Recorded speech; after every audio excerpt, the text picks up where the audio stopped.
So good morning and welcome to our turtle head class.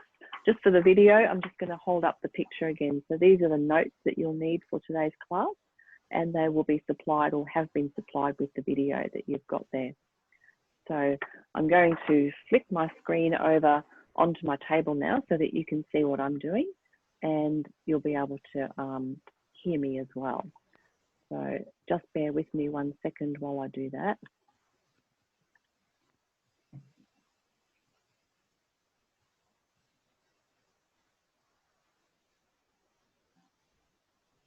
Lovely. Nearly there. Hopefully my holder will stay holding for me today. And there we are. So I've just got to make sure I get everything in the right spot. There we go. Focus. Good.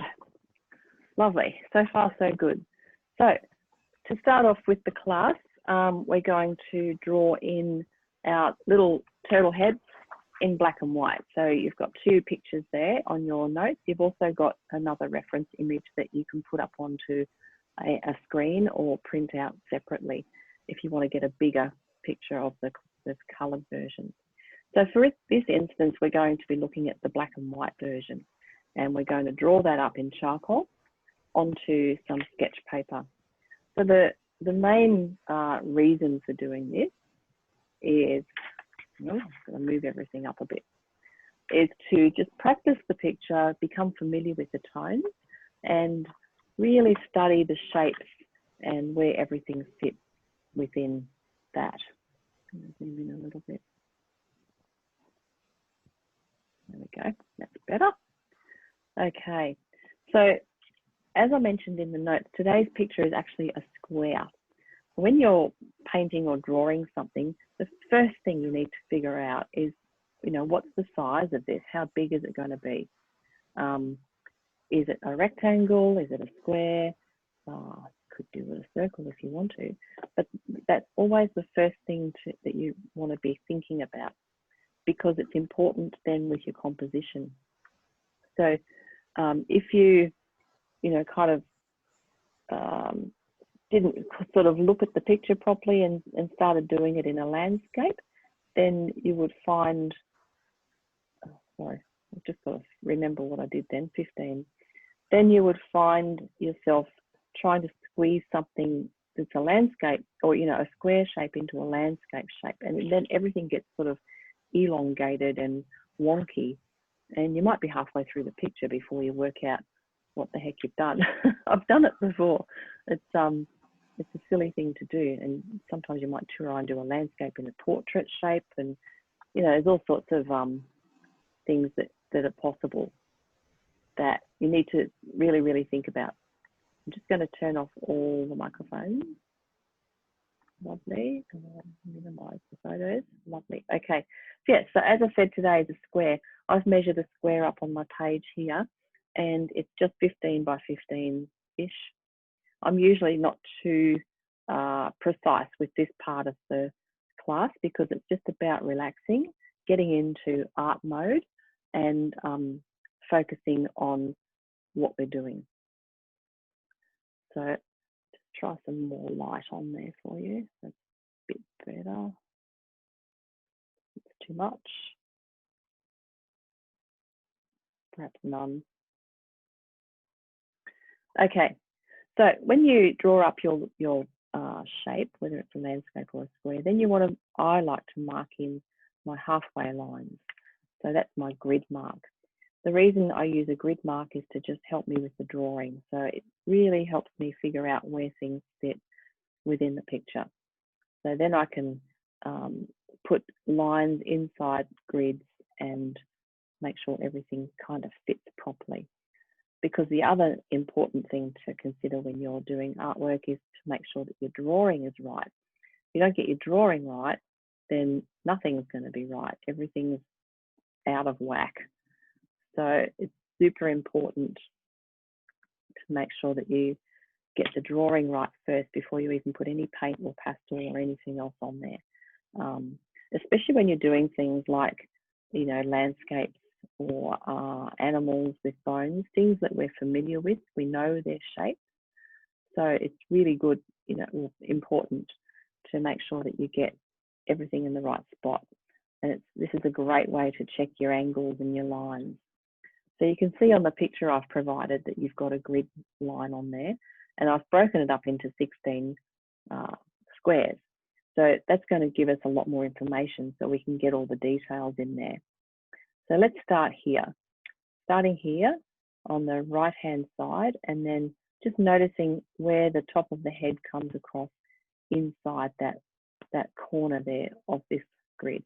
So when you break it down into grids or sections, just makes it a lot easier to see each piece as you go. You could even, you know, I could cover up part of my picture so I can only see perhaps that strip there and see where the shapes go.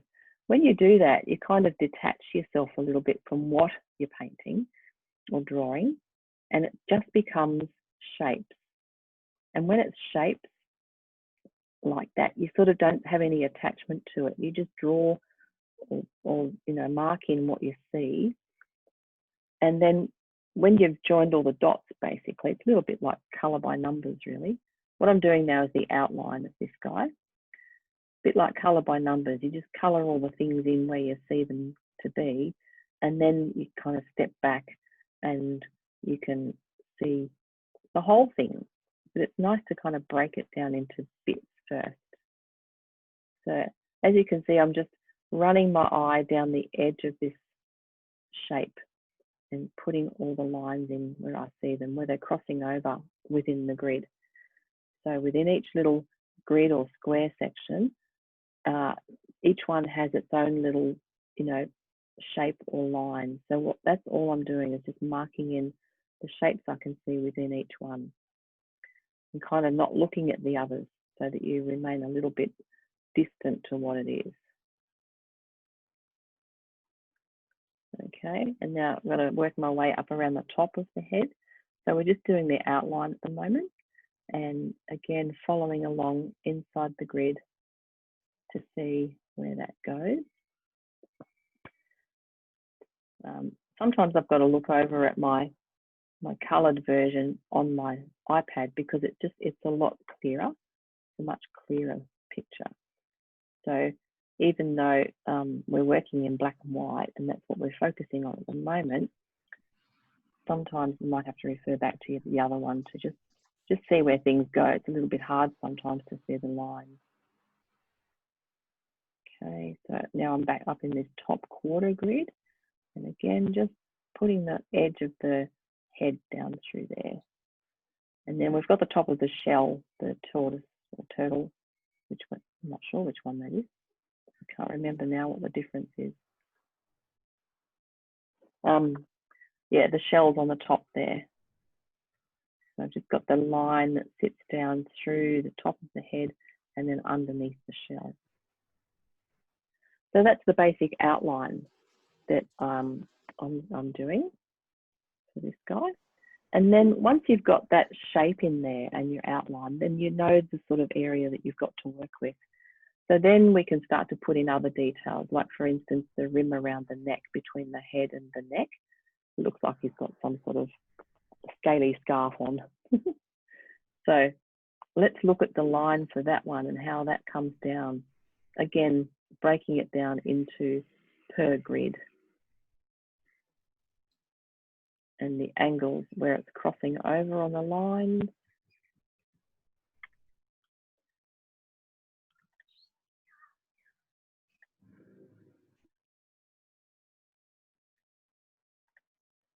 Lovely. So, and then you can we can look at the eye and where that sits within this.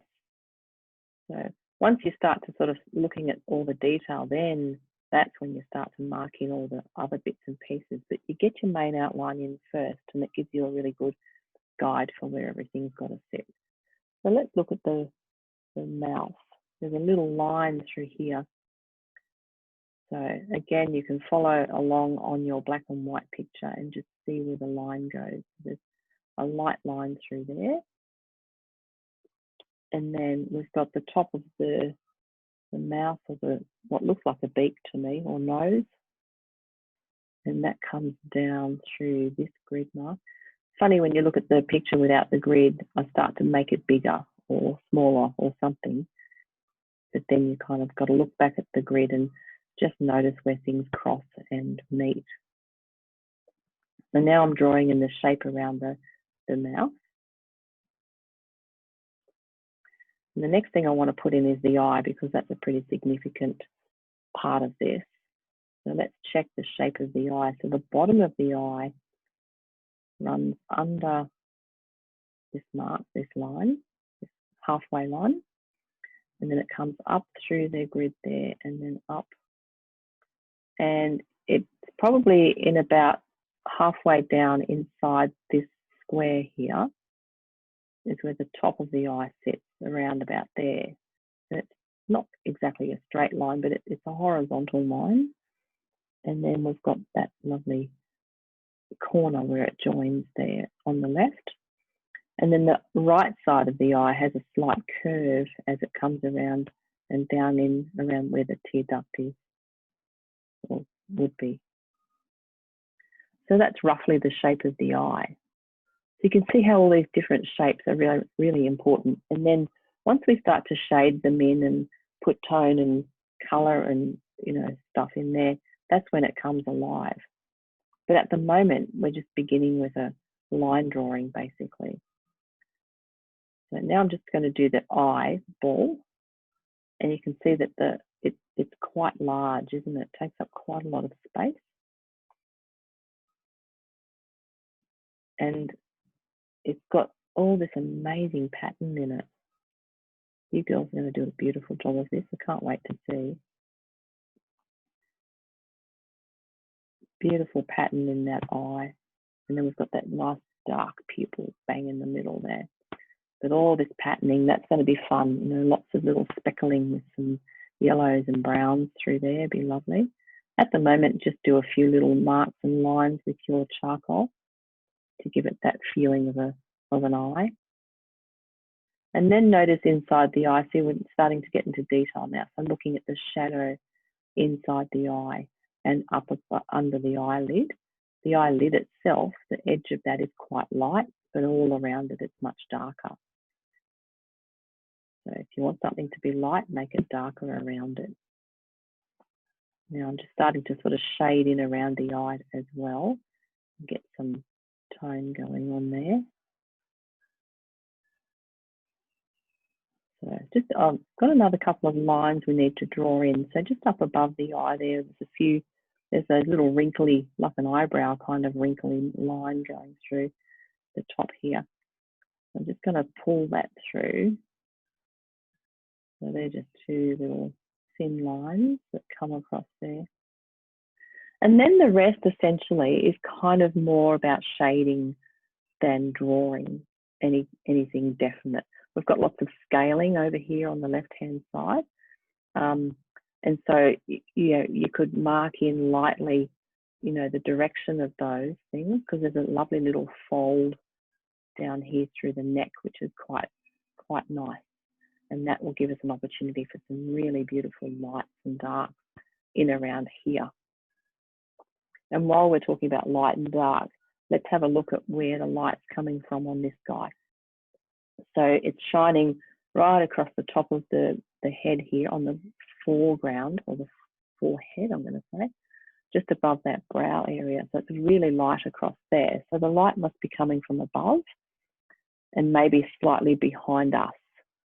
So perhaps this guy had some cool, you know, lighting flash camera thingy when he took the photo. So it's caught the light on the tops of everything. So if we then remember that, top right actually, I'm just looking at the edge of the neck here, where all the scaly crease, I'm going to call it a scarf kind of effect is. And you can see the light is on the top of each of those little bits of scale, you know, the lumpy bits that poke out. Let's study a couple. So the light is sitting on the top right. So if this is a scale, and we've got dark around it. The light's on the top right. So that means it's going to be darker bottom left. So we need to leave light there and then darker under there. And then as you come around, you get darker again. So that's how all those little creases look creased. This is going to be a bunch of work in there. I hope you girls have got all day to do this. Wish I did. Such a nice one, isn't it? All right, so knowing that now, we can sort of look at this and go, okay, so there's going to be a lot of light right here where it's really white on your black and white picture. And then, you know, we go into all the mids and the darks and so forth. So that will give us all the beautiful folds and textures and wrinkles and creases through here. So I'm just going to lightly mark in some of the direction of these. They kind of all run down sort of straight, these little scale patterns, but they vary a lot, don't they? They get thin and thick and crisped and crossed. So it's quite detailed. I might have to zoom in really close to get all that detail later. I'd better put the rest of the shell in under the chin here. So that goes. Oh, come over too far. Eraser.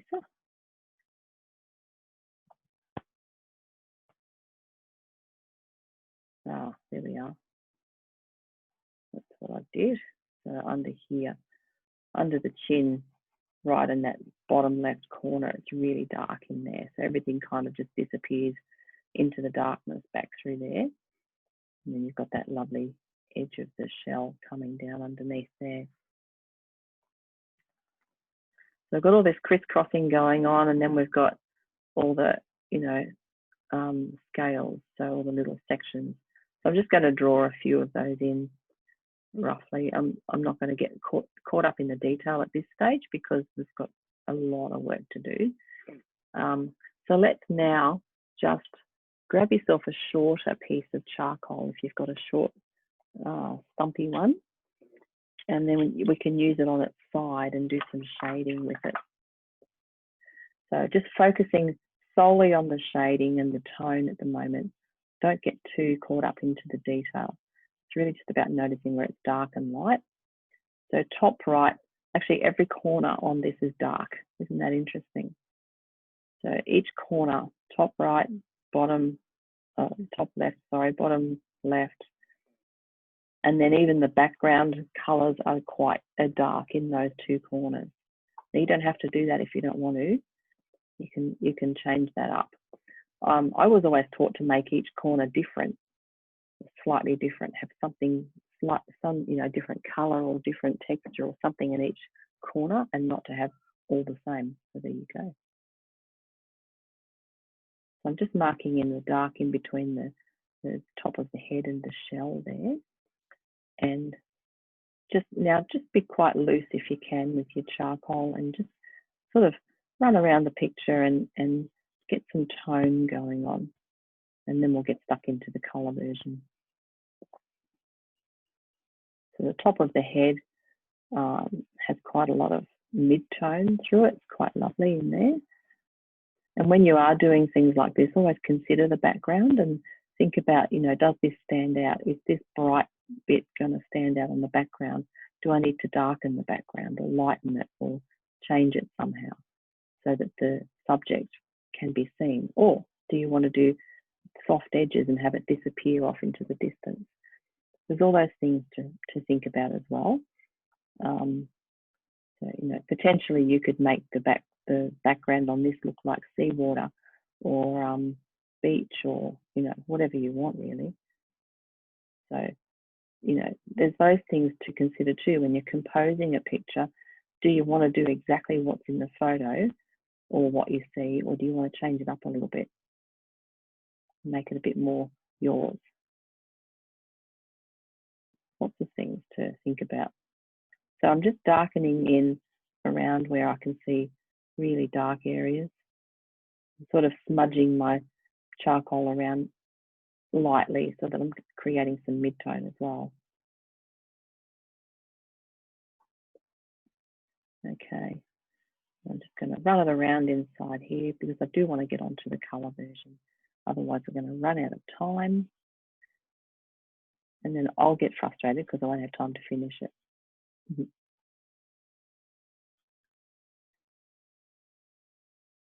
So as I said, this is just a really good little exercise to get familiar with the picture and have a rehearsal, really. It's always good to practice something before you actually do it.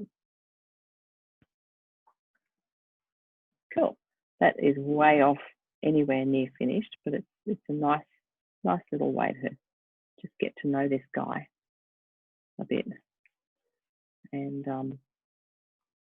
see where we're going to go with this. All right, so I think we might leave the charcoal there. I always like to put the date on. This is 21/8/20, and we'll pop that away, and then we'll get ready to do the colour version. So I'm going to put this aside.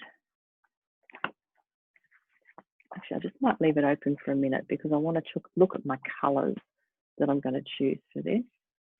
So I have got papers there ready to set up, but what I want to talk about first off is your palette or your colours. You might have done some homework and got prepared earlier, which is awesome if you did. And if not, then this is what I chose this morning. Now, it might change. The nice thing is if you start off with a palette, then you can kind of add to it as you go. So I've got that looks like blue violet or red violet or something dark anyway. So I'm going to use that for my dark. I might have to go darker, don't know yet. I'm feeling maybe that's not quite dark enough, but I'll start there.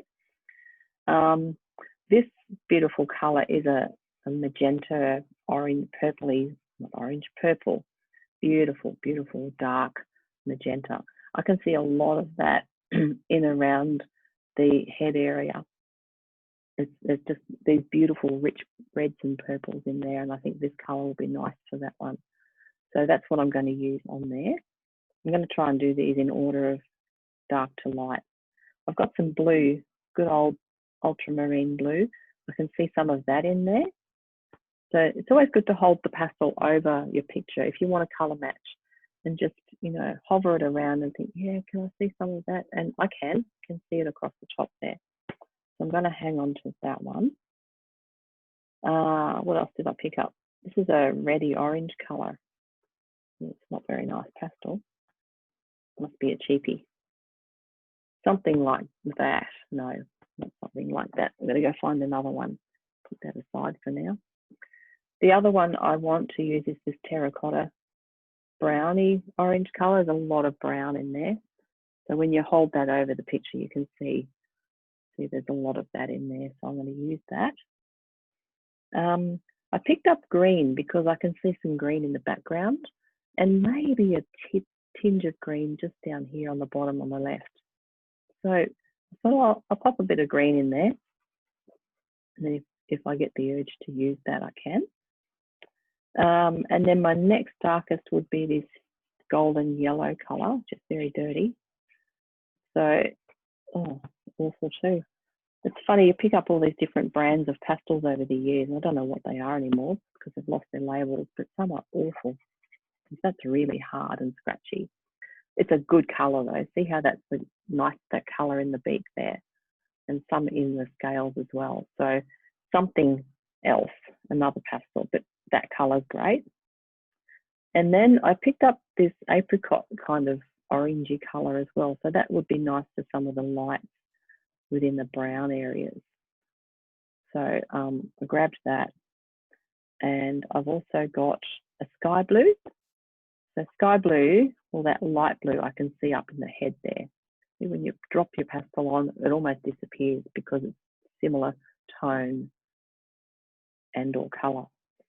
So light blue or sky blue. And then I've got this other yellow, which is a bit orangish, but I'll see how that goes. And then a brighter yellow again, because again, I can see nice bright yellow in the beak there, or the mouth. And then of course white. save the white for last. We'll use that on some highlights around the eye and the head and things. So that's basically my palette to start with. And of course, you know, you can always add other colors. If you get through and think, oh, geez, I might need a purple or a different yellow or something like that, then, you know, you can always go and grab it. But it's good to have something to start with. I've just got to find another reddy, orangey color. That might be nicer.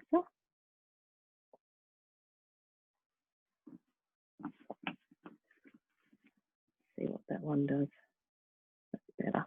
It's really orange, but don't worry if you pick up colors that seem really bright like the orange, because I can always muddy that down with blue or, you know, browns and other colors, purples and things. So, you know, you can always change it. That's what I'm saying. Okay. So that's the palette. And then I've got my bit of paper. So I think I did say that A3 might be a better option because you can actually then make your picture bigger. Yeah. Yeah, if you want to work larger, then you can measure off a square on an A3 page. So rule of thumb is it's usually easier to work larger with pastels than it is to work small. And that's because they're chunky sticks, and it's not impossible, but it is a bit harder to get more detail into, oh, where'd that go? A bit more detail into your artwork because the sticks are so chunky. And so, for, you know, if you do want to do detail, then there's always pencils, of course, and you can get those in lots of colors, but probably not quite as big a range as you can in pastels. But still, pencils are really handy, especially when you're doing things like fur and hair and, you know, fine detailed work. So, as I said, the larger your work, the easier it is because you can actually get bigger chunks of color down on your paper. So, next thing we need to do is get our paper organized. So I'll put this drawing book away for now.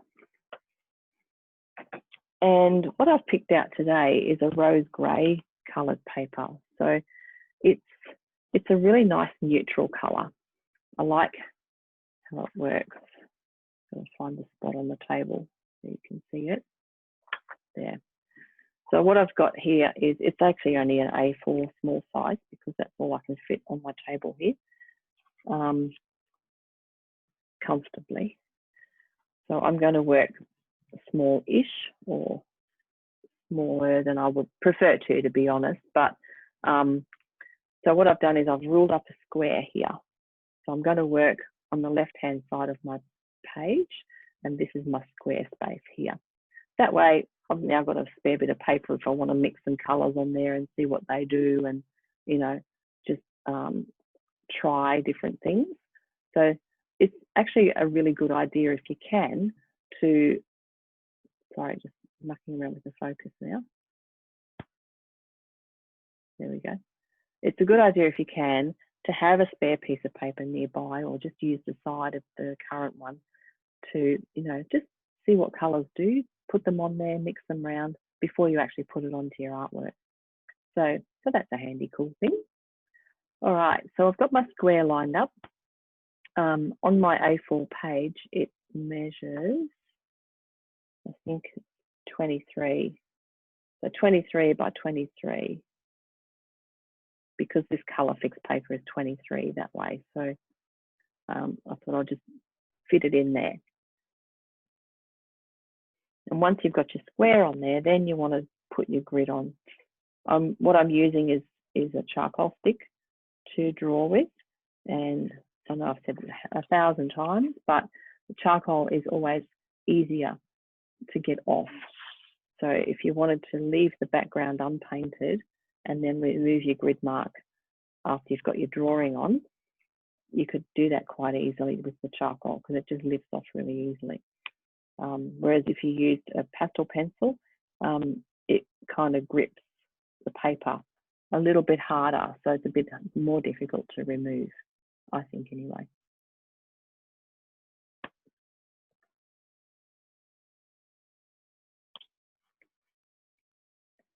So I'll just roll this up with my grids because we need to get the drawing right. That's the most important thing to start with.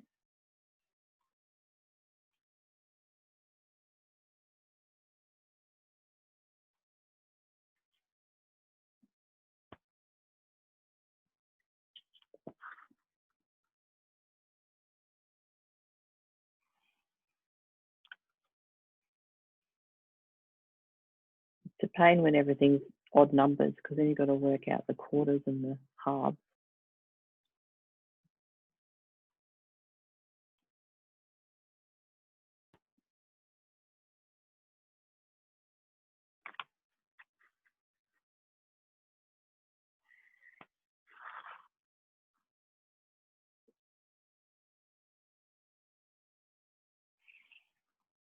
Okay, so I've got my grid now, which is nice.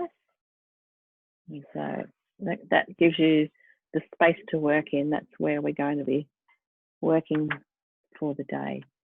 And then I like to get my picture close by. So either prop it up on a easel or something in front of you so you can look at it, or have it flat next to you. So I've got two versions. I've got it printed out and I've got it on my iPad. So I can kind of look at both, which is nice. And then we'll do the same thing on here as we've just done with the charcoal. Just literally draw up your outline again within each grid line. So like I said earlier, sometimes I find it easier just to cover up everything except for that one square that I'm drawing, and then just follow those lines.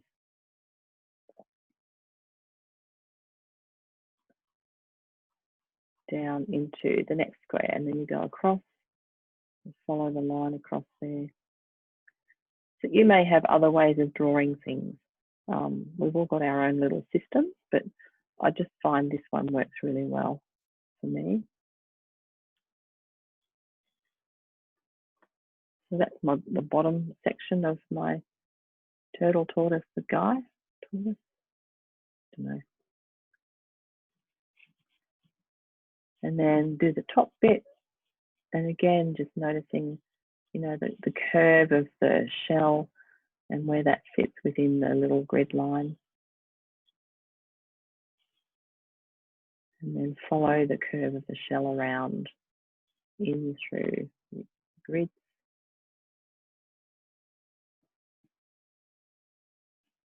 And again, down the back of the head, between the head and the neck area. So we've got this little section that comes out and then it comes across through there, down right next to that grid mark, and then slants over at the base and then around and into there.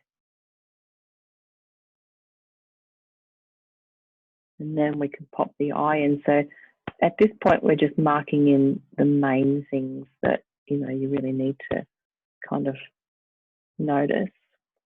So I'm going to cover up some of this to figure out where my eye needs to sit. So again, it's just looking at the lines and where they cross over onto the grid and up through there, comes up through there.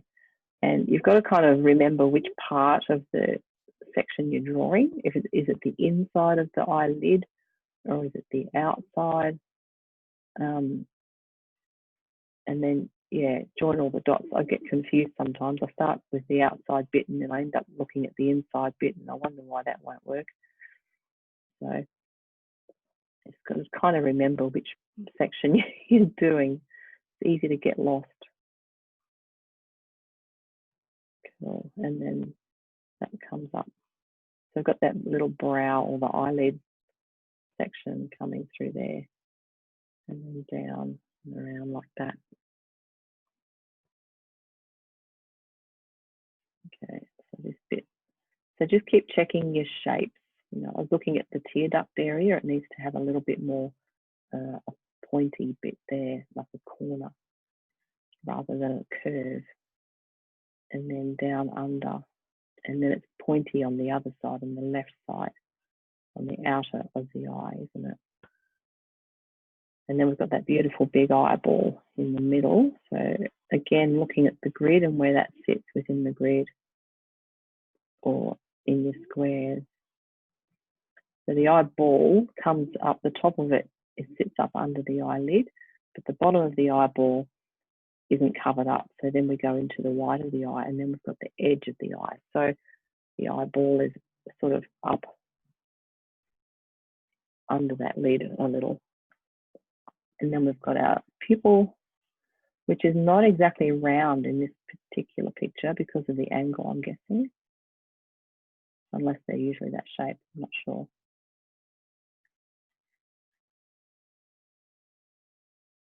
So that's our pupil. And then we can mark in, for instance, the edge of the beak and the shape of that. And where, you know, where the yellow of the beak comes down across the face and where it comes to, you know, in relation to all your other bits and pieces. So then we've got this funny little brown shape on the left of the, what I'm going to call the mouth. It comes through at the end of the mouth or the end of the yellow section. And then it kind of comes across where we had the line before through the beak and down across through there. I don't even know what most of these parts are called. So I'll just make up names for things. All right. And so that's basically most of the drawing part that we really need to get done now.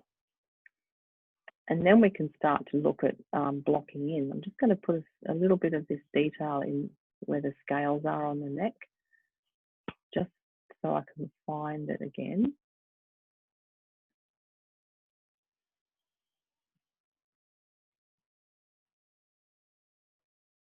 It's interesting, all the little angles they run in, isn't it? Got all these crisscrossing lines and things going on.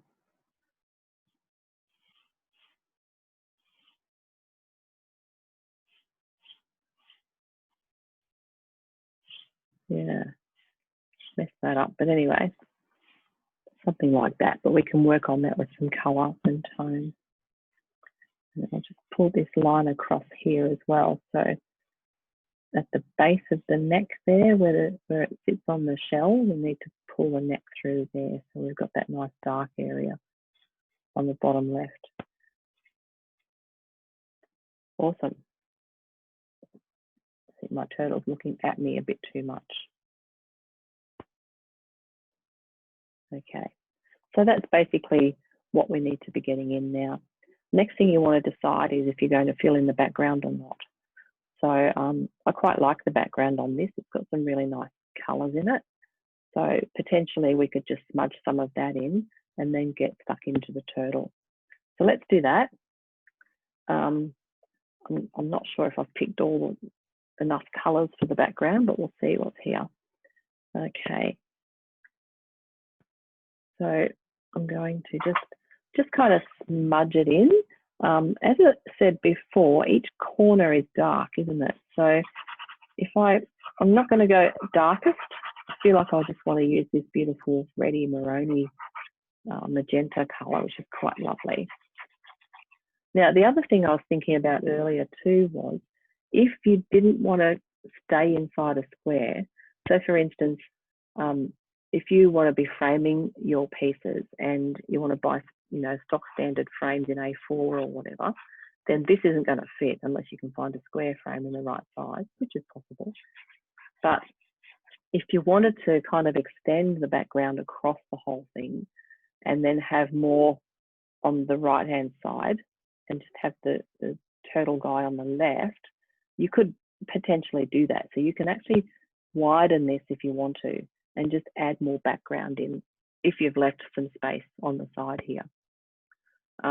I did think about leaving space either side and then filling it in, but then you'd have to do the rest of him, and we haven't got a picture for that. So it's probably better not to, unless you are really good at that stuff.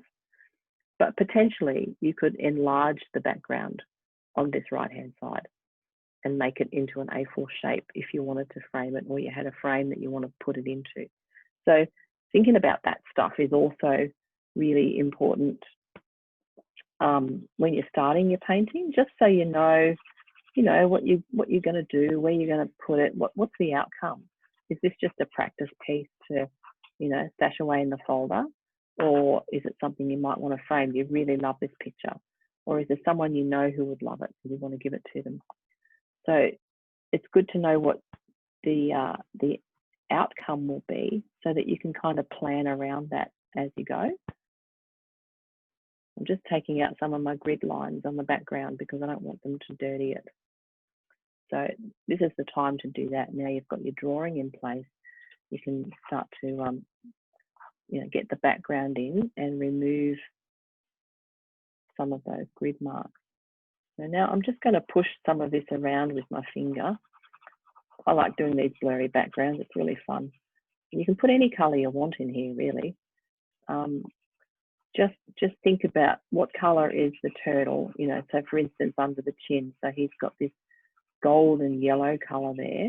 And then as it folds away from us, it gets a bit darker. So we could potentially have a lighter background behind that area because it's a light color. And so that'll bring the turtle forward and send the background off into the distance. And you can kind of muck around a bit with your backgrounds, put a bit of color on and think, oh, I don't know if I like that, and change it up and see what you like. I'm going to put a bit of blue in just for fun to see what happens. I know I can always add white or a lighter blue if it's too heavy or too dark. But I just want to see what that does. It's fun to try different colors and things. And when you don't have expectations, so for instance, for most of the stuff I do in class, I don't really ever plan to hang it or frame it or sell it or anything. It's just a practice piece, and it just goes into the portfolio or on the wall behind me for a while. But if I decided, at the end of the day that I did love it and I do want to hang it up and it's amazing, then I can, because I've planned ahead and I've given myself, the option to do that, just based on the size of the painting and all the things you have available to yourself. So, don't discount things like that. But at the same time, this is where I was going with this, it's nice to have a little bit of non-attachment to stuff, because if you expect a lot of yourself all the time, sometimes you're going to be really disappointed, because we have good days and bad days. Some subjects we find easier than others. And, some days you just think, oh, geez, that wasn't very good. Didn't like that one much. And so if you can kind of be a little bit detached from the outcome, and I think that's why I like doing this, because it's just, I don't really care about whether it works or not. I just want to see what it does and what it looks like.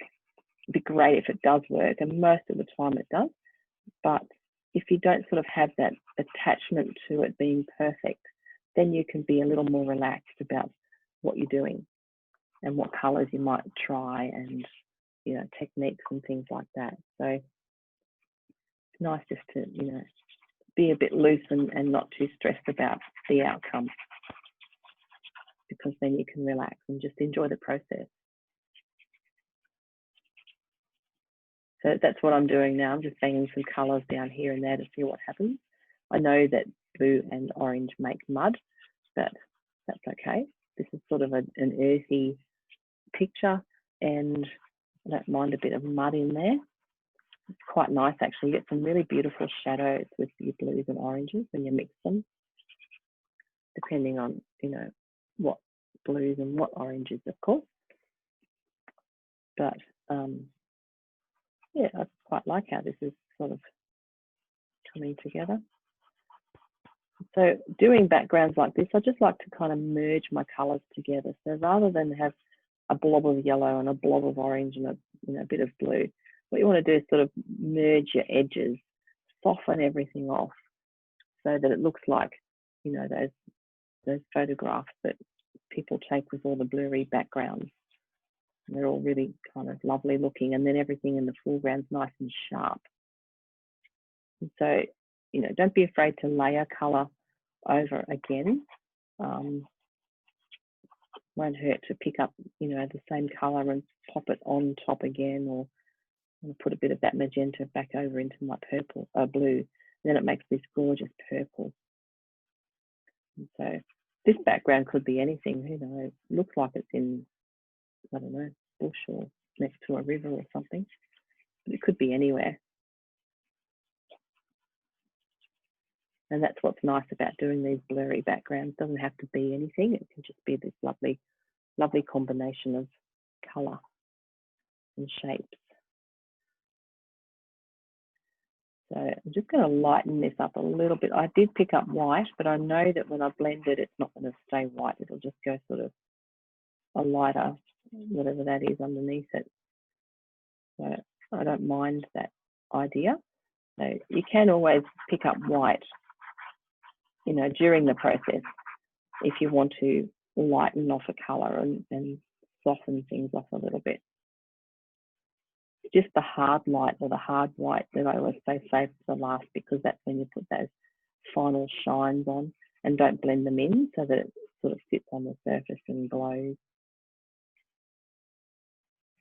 There we go. So I managed to get a bit of green in there and a bit of blue and earthy colours.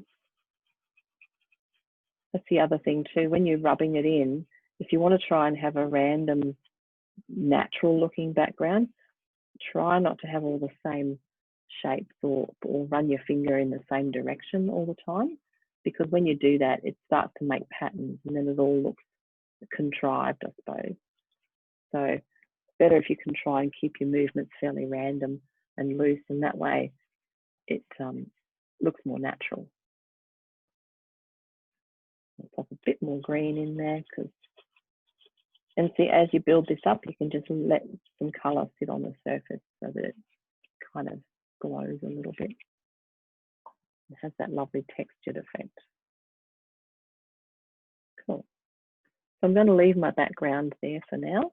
And, you know, you can always come back and fiddle around with it. It's not ideal because then you've got to get in back behind your subject to do it, which is why I like to do it first. But you can, it's not impossible. So I'm just going to blend that bit in. It's not a bit pigmenty. Sometimes if you've just got to push a bit harder to get the pastel to stick into the paper. There we go. All right, so now let's get started on this guy. Let's begin with the head, and then we'll do the neck area, and then we'll do the shell on the top. Now the reason I'm doing that is because the head is sort of inside the neck, and then the neck is under the shell. You don't have to work in that order. That's just how I like to do it. It's kind of makes sense to me, but everybody has their own you know, agenda and their own process. So if you don't like working from back to front, or what's behind to what's in front, then that's cool, just find your own way. But that's what I like to do. So if you're following along with me, let's get cracking. What we're going to do first up though is block in some of the dark areas that we can see on this thing. So I know the top of the head has light on it, and we can lighten that up later. But what I'm doing now is with my blue violet, just marking in some of that dark stripe or line that's across the top of the head there, just to get a little bit of dark down.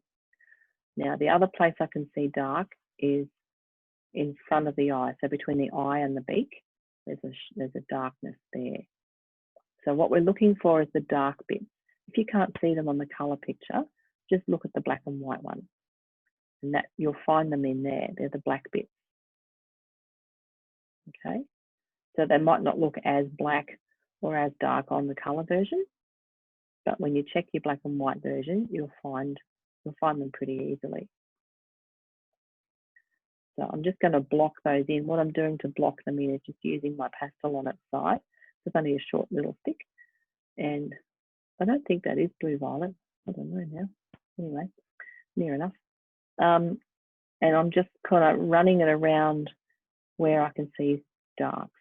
So blocking this in first because we want to get a nice foundation down. And by doing this, it's going to help map out what we do next. That beautiful dark eye.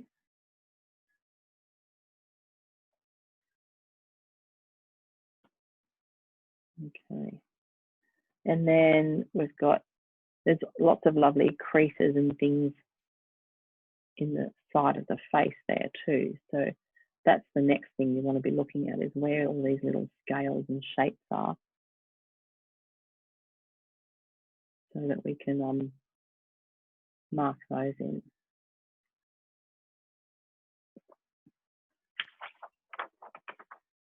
Sometimes it helps if you hold the picture up in front of you, because you get a better view of it. When it's off to the side, you kind of get a bit of an elongated perspective, I suppose. So it's good to have it up in front of you, Ken.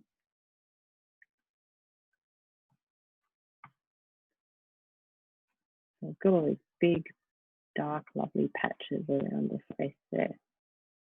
The beak has a little dark side, and the front of it is catching the light, so that's where it's yellow.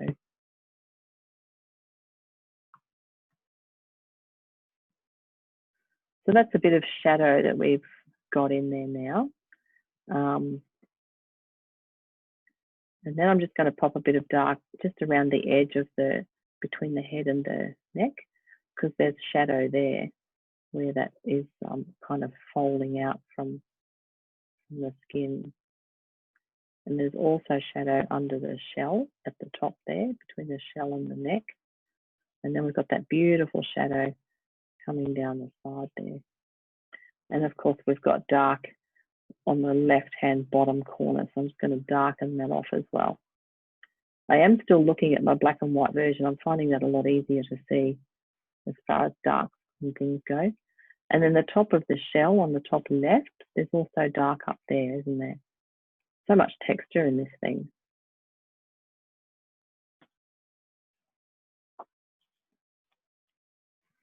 Okay. If you feel you've lost your lines and you want to draw your edges back in again, so for instance, the shape of the top of your head, the turtle's head, then do that. When we put the backgrounds in and blur everything up around, you kind of lose all your edges, because you need to overlap them so that you don't have a halo around your subject. So you can lightly just draw those back in again when you've done your backgrounds, just so you can find all the bits and pieces again.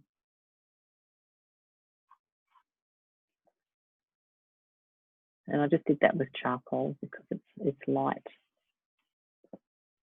Okay, so now we've got that stuff all in there. Let's start working on the mid-tone. So mid-tone within this colour selection for what I've got is my orange and my terracotta, my blue, my magenta is probably a darker tone more than anything. So they would be my mid-tones that I'm going to be focusing on for the next part.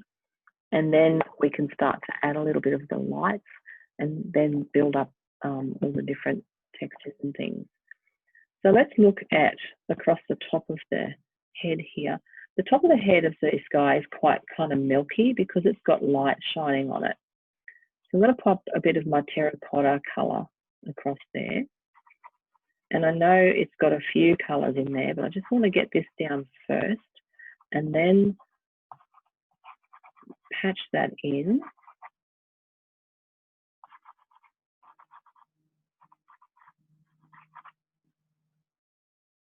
And pop a bit of that also down in throughout the face. So on the left-hand side there, I can see this there's an orangey colour. And remember, we can go over this and adjust the tones and the colours just by adding other colours to it. So you're not locked into this colour. It's just a base way to start. Now, if you want to start to blend this in, you can do that too. Yeah, we might do a little bit of each, I think, a bit of blending and a bit of no blending. So I know no blending is always a challenge. Where I'm putting my orange now around the beak area is where I can see the darker outline or the redder kind of colour. So just patching him in like that with some colour. I'm going to put some blue through there too, because I can see quite a bit of blue, or it's like maybe even purple up in through the head there. And we can give that a bit of a washed out look with some white, or I think probably the sky blue. We can wash that out a little bit with, because see how it's got that lovely shine across the top there? So we can put that in with some of the pale blue and then possibly white at the end. But this blue violet is, what is this? Ultramarine, sorry. Ultramarine blue is really nice to get your shadows and those kinds of beautiful dirty browns in there, because blue and brown are just delicious together and they just mix so nicely. And I can see a lot of that in there. Purple would also work really well in there. Now I'm going to put some of my lighter orange. So this is the lighter orange that I picked up before. I can see a bit of that just around and about. All we're looking at is the face at the moment. We're not worrying about the neck. So I haven't got all my scaly bits in the right place. A bit slack like that. But I can see bright orange areas just through here.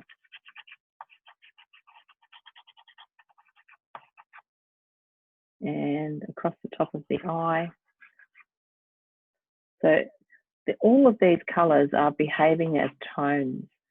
So when you start to kind of put them down, for instance, this orange is lighter than the other orange, so I can use it as a light tone almost, or a lighter tone than what we had before.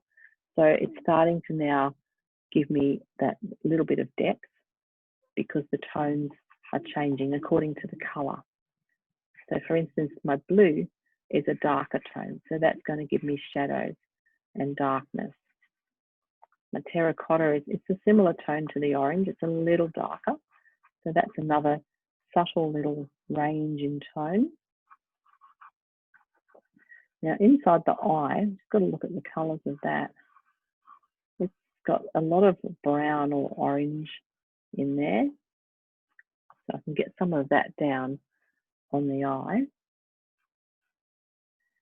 The white of the eye is nowhere near white. It's looking quite grey, really.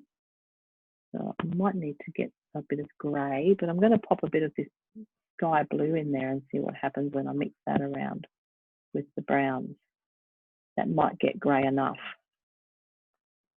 It is always good if you can limit your palette a little bit and keep it to just one set of colours and not too many, because it kind of forces you to try and blend things, and it really gives you a good understanding of colour when you do that, because you've got to try and, for instance, make this grey, funny little grey, it's almost got yellow in it, hasn't it, that eye, white of the eye. And so you can kind of just have a play with the colours and see which ones will make what you want. Because often we don't have what we want in our palette, you can't have every single colour under the rainbow, although I do try very hard.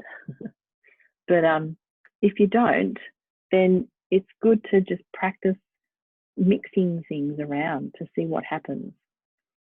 So, just knowing that if I put light blue into brown or yellow, it's going to go kind of a greeny dirty colour, and that's pretty close to what I'm looking for in relation to the picture I've got in front of me. So you just kind of keep trying different things to see what works. So now I'm just going to gently, I'm just playing around in the eye here. So I guess I'm going to work from the eye out now, because we've got a fair bit of base colour down.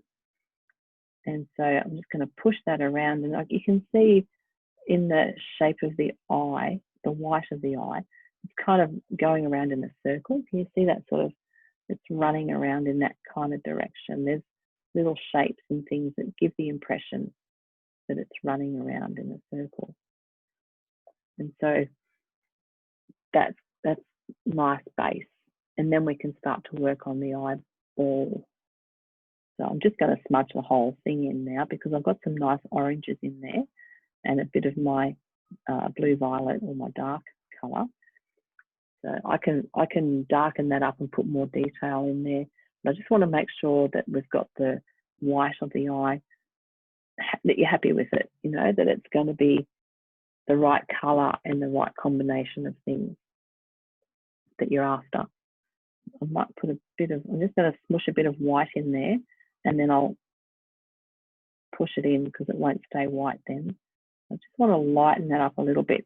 The reason I'm doing that is because I want to put a darker ring around the iris.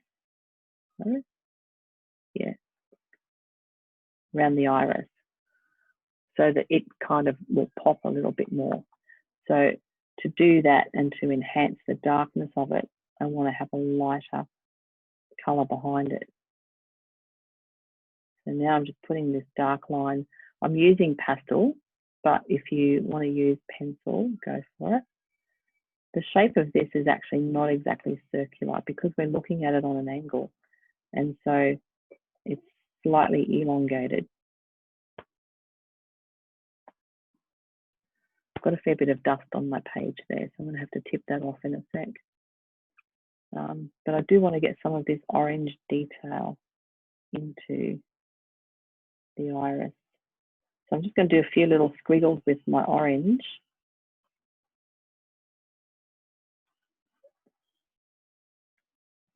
And then maybe a little bit more dark around the outside. So just have a little bit of a fiddle in there for a little while and just work on that. Because the eye is, you know, it's always a feature, isn't it? It's the first thing we see. And remember that the top of the lid is in shadow, or under, sorry, the top of the iris is under the lid, so it's in shadow.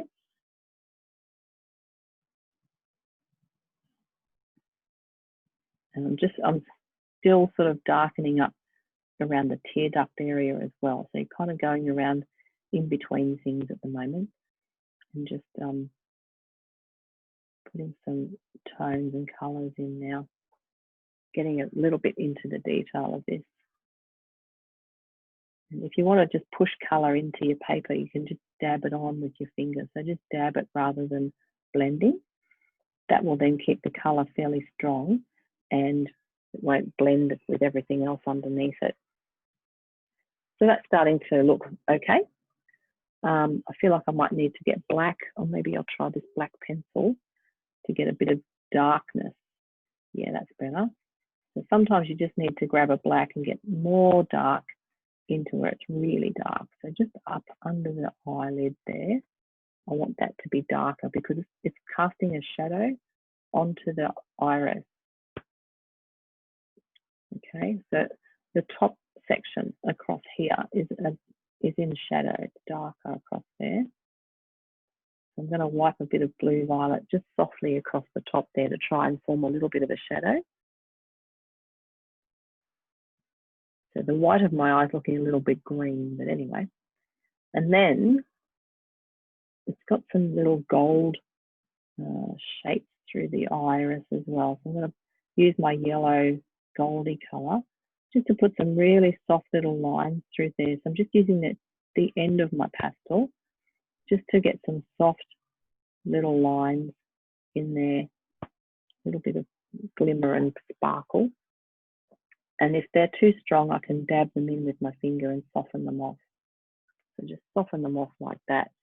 And I might have to come back again around the outside. So, you know, you've got to keep coming back and forth around things. I want to sharpen up the edge of that eye so that it gets really dark through there.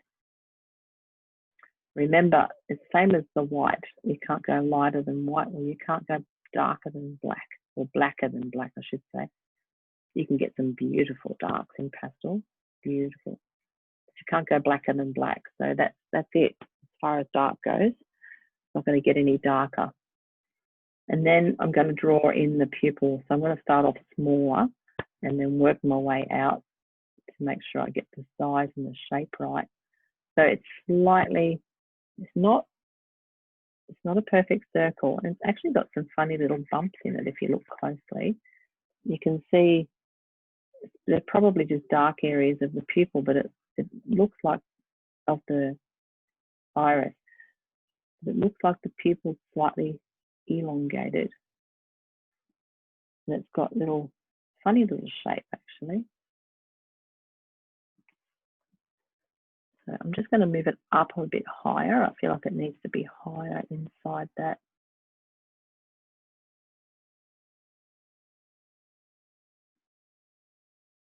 Yeah. So that might require a little bit of refining at the end, just to get things a bit sharper. Putting a few more yellow dots in there, just for fun. But that's starting to come along. It's looking all right. So again, you might be thinking, you know, oh gosh, I need to darken or lighten my the white of the eye. Perhaps it's a little bit too dark or something. But you can always come back and do more. Of course. Let me just tip some dust off. Okay. So we might move on to the rest of the head now, and we can always come back to the eye and put some more detail in there. I just noticed that needs to be a little bit bigger. So these are the things you notice as you go, and then you can fix them up as you go. That's a lovely thing about pastels, is they never dry out. So you can always adjust things. I'll just put a shine in there because I wanted to see what it looked like. Soften it off a little bit. Okay, so let's get stuck into the rest of this. What I want to do is kind of push in the colours that we've already got down on the head now, because that's going to form a nice foundation to build on. And as you do that, just try not to make too much mud. So I'm not pressing very hard. I just want to kind of get it onto the paper so that then we can add some more over the top.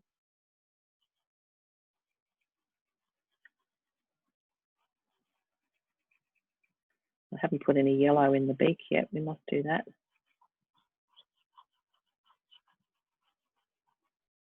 So just running your fingers around it and getting the pastel to hang on to the paper.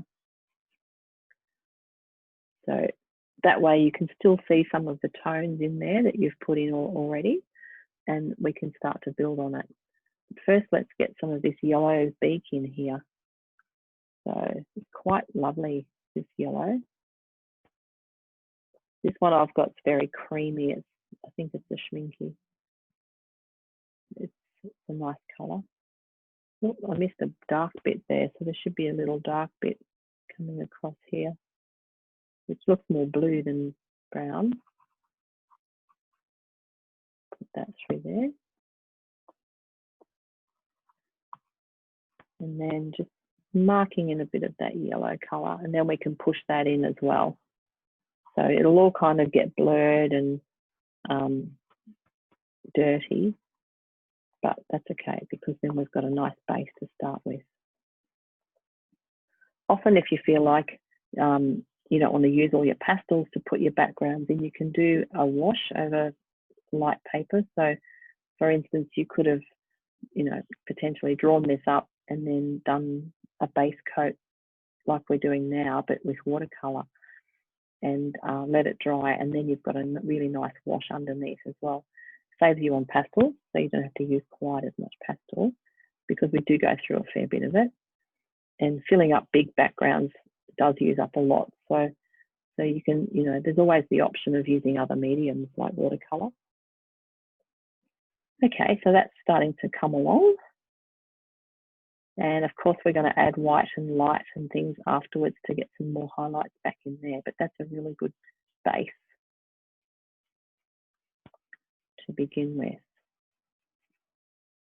Lovely.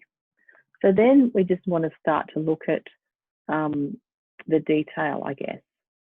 So let's go back into, we might start at the top of the head, and I can see that there's, some kind of light, this is my orangey yellow color that I used in the beak just then. There's some little light patches up there, and it's all very kind of milky, all this area.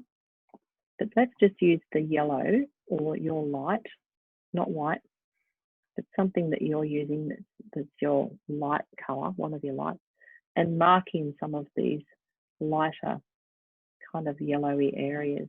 So you can see across the top of the eyelid there, there's a lovely big shiny bit there. And just by doing that with your lighter colors, we'll start to bring this alive and give you a little bit of highlight here and there. And of course, we'll lighten that up even more later. I'm going to do a little line inside the rim of the eye on the bottom there. See, it's got catching a little shine in there. So by doing this in something that's not white yet, you can kind of just get an idea of how it's going to look and start building it up. Nice. Just working our way around. A little bit of shine here and there. So that'll do for the yellow at the moment. And then I can see on the top, did I pick up a brown before? I thought I had a brown in my hand. On the top up here, again, it's quite milky looking. And we can milk that off later, but I just want to get a bit of this orange in here too. So we're kind of just dancing between colors now and building up tone. So think of your colors as tone. So this darker orange would be, mid to dark color. And so I want to put that where I can see the orange color, but also it's got to be not too light. I feel like I'm talking in cryptic sometimes.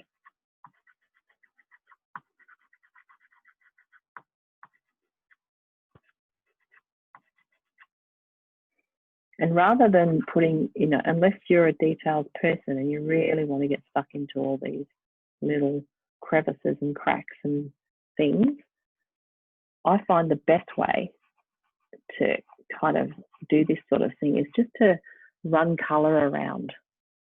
And by that, I mean just, putting it down where you can see different colors.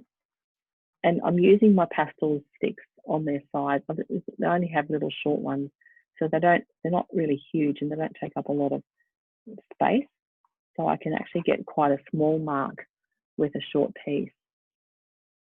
And so by doing that, I'm just kind of still blocking in color, I guess, is what you do. And just checking all your different areas and getting color down, but just doing it lightly because I like to build up layers. So if you go down really heavy, you'll find you won't be able to get more on. So you just want to go lightly and put color down on top of color and just build it up gently, gently. And that way, even going over other colors, like for instance, I just went over those yellow blobs on top of the head there, and see how that's graded off with my terracotta orangey sort of color. So it's not as bright now as it was, much lighter and softer. And you can still see the marks, but they're not as obvious. And then I'm going to come back with my blue and just work some of that in there too. So I can see on the edge of the top of the head there is a little bit blue looking to me. And so I can put some of that in there bring it down into the front of the beak area. And I know when I push that around with orange, it'll kind of go brown. And that's what I want. And so again, I can just smush a bit of the blue around at the top of the head here.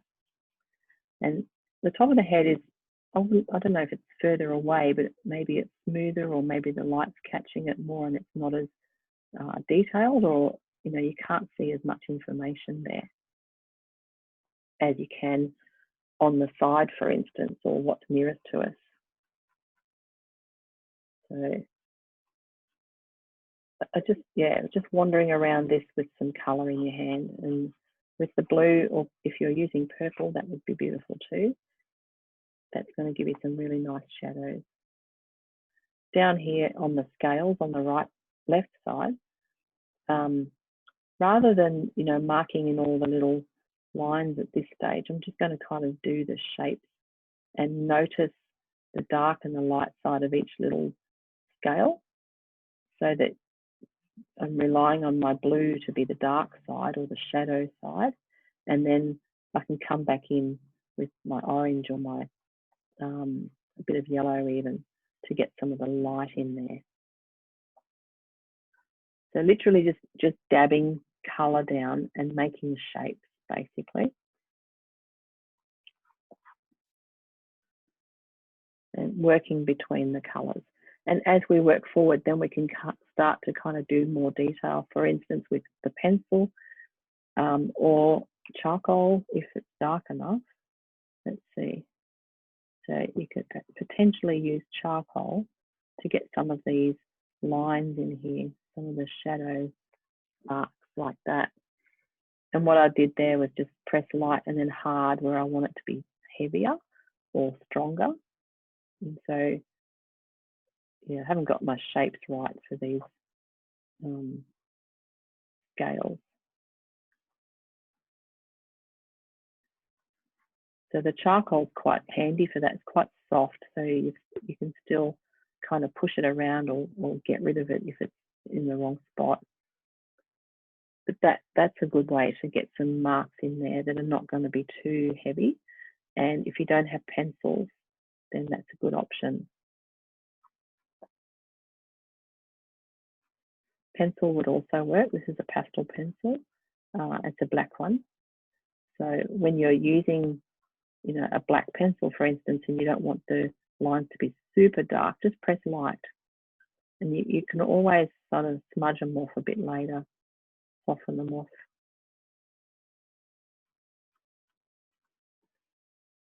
That kind of thing. Once you've got your lines in there, it's a little bit like last week's ice cream cone. We had words on the ice cream cone, and one side needed to be lighter than the other of each letter, didn't it? To make it kind of pop out, to look like it was solid. And so it's the same principle here. So when you're doing these little scales and shapes, so for instance, I'll show you. So this big one, I'll show you on this big one here. So this is not exactly the right shape, but it's near enough. So the top of this one, I'm using white because I know I can sort of push it in and dull it down, and I can whiten it again later. So I'm using a bit of white pastel here, and I can see the shiny bit is on that top right edge of that shape, because each of these shapes is kind of sticking out a bit, isn't it? And they curl out. So if I just dab that softly, then I start to build up that shine or the light on that side there. So the light is on the top right of most of this. Okay, so I dab that in and I've softened it off. Later on, I can come back in and I can do this with my white. I can just really, if I want to highlight that bit more, I can just push it in really hard and highlight that and make it super light. I feel that's a bit too bright, but maybe later on it'll work out. I'll leave it there for now. But you can soften that off with your fingers and then look at the other side of this shape. So you can see on the left side, as it comes down in here, it's darker because it's kind of folding down. It's got texture, so it's folding down. So what I want to do is put a bit of dark on that side and on the bottom side as well. And that kind of starts to look then like it's folding down, or it's the solid, you know, piece. And then by putting my pencil or my charcoal mark down here in between where it's really dark, that gives me that lovely crease or crevice. And then you do the same thing on the next one. So this one, for instance, has light across the top there. The top right corner of all these things have a bit of light. So again, I can add my little bit of white. You could even try yellow if you don't want to use white. If you want to keep it warm, put yellow over the top for it, even. That's nice.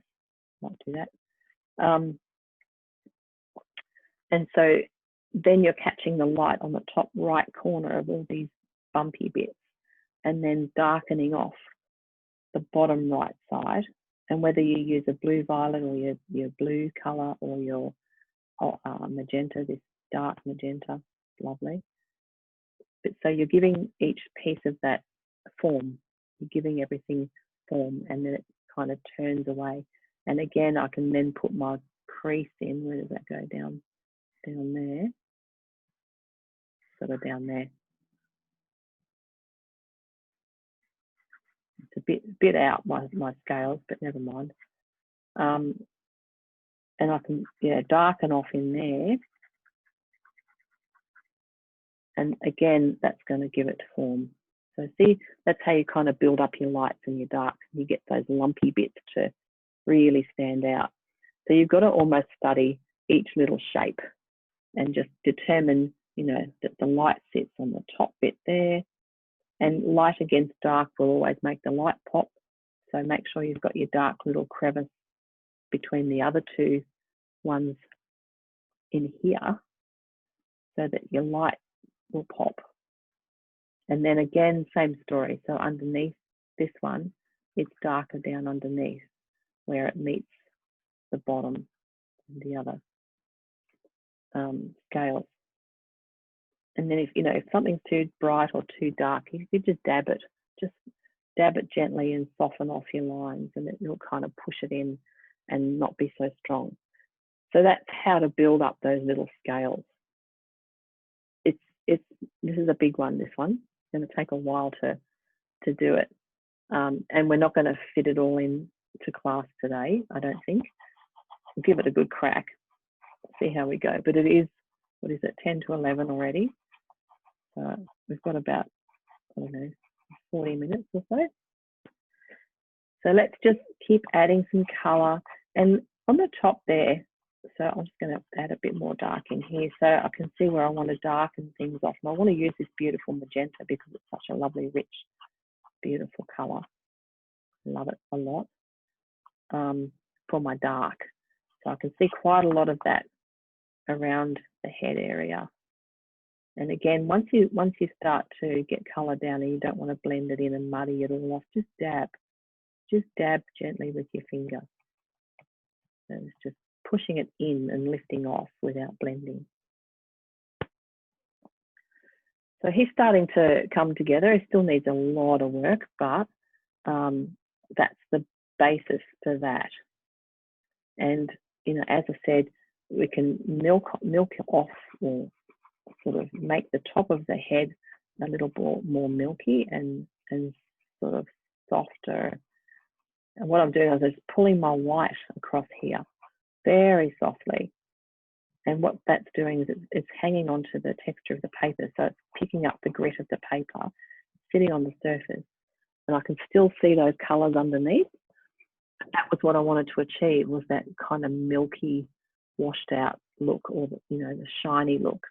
It's sort of with the white going over the top really softly, and you don't want to blend this. If you do blend it, it's just going to turn to mud.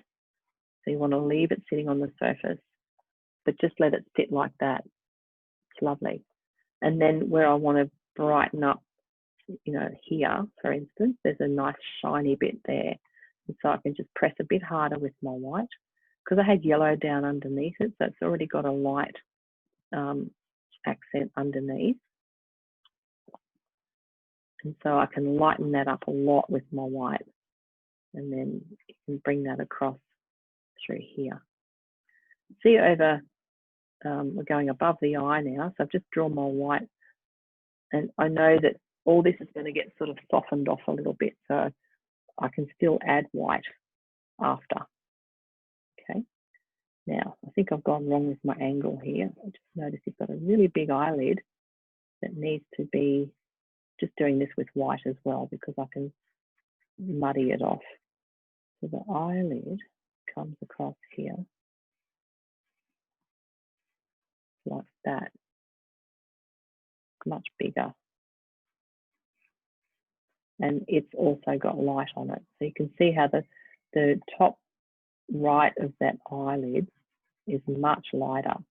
And then as it goes across the top of the eye off to the left side, it gets darker again, doesn't it? So it gets darker in here. So you've got to keep kind of picking up your light and your dark and blending those colours together until you get the right shading going on. And the other thing I just noticed was the shape of the eyelid across the eye. So it's almost running horizontal across there. And then we've got some creases in there as well. So there's a light and a dark crease in the eyelid running through there. So then you need to get your dark line across there, across the eyelid, and then you need to lighten up that edge underneath it. So that bottom section needs to have a little shine on it, and then it'll wander back into the eye. It comes around like that. So you're always kind of going over it and, you know, redoing things. Now I'm just going to use this pencil to get some of those little creases up in here as well. So, you know, those lines that we put in earlier for the eyebrow kind of shape. So we've got those there. And then that's made me see that this light section is too low. So I can just darken that off. Pastels are very forgiving. You can redo things very quickly. And then we've got the light running through there. So you kind of just keep putting your marks down, feeling your way around it. I kind of like to feel my way around and just press where it's lightest, and then lift off where it's not. And as you go, you'll just build up all those beautiful tones and effects. And again, as I said before, you want to put that little bit of shine across the top of that eyelid there. So that needs a bit more work, but if you have pencils, it's going to be easier. So for instance, a pale yellow pencil. I do have a white one as well, but that might be light enough. It's not really. Sometimes I find these pencils they kind of don't stick on top of the pastel.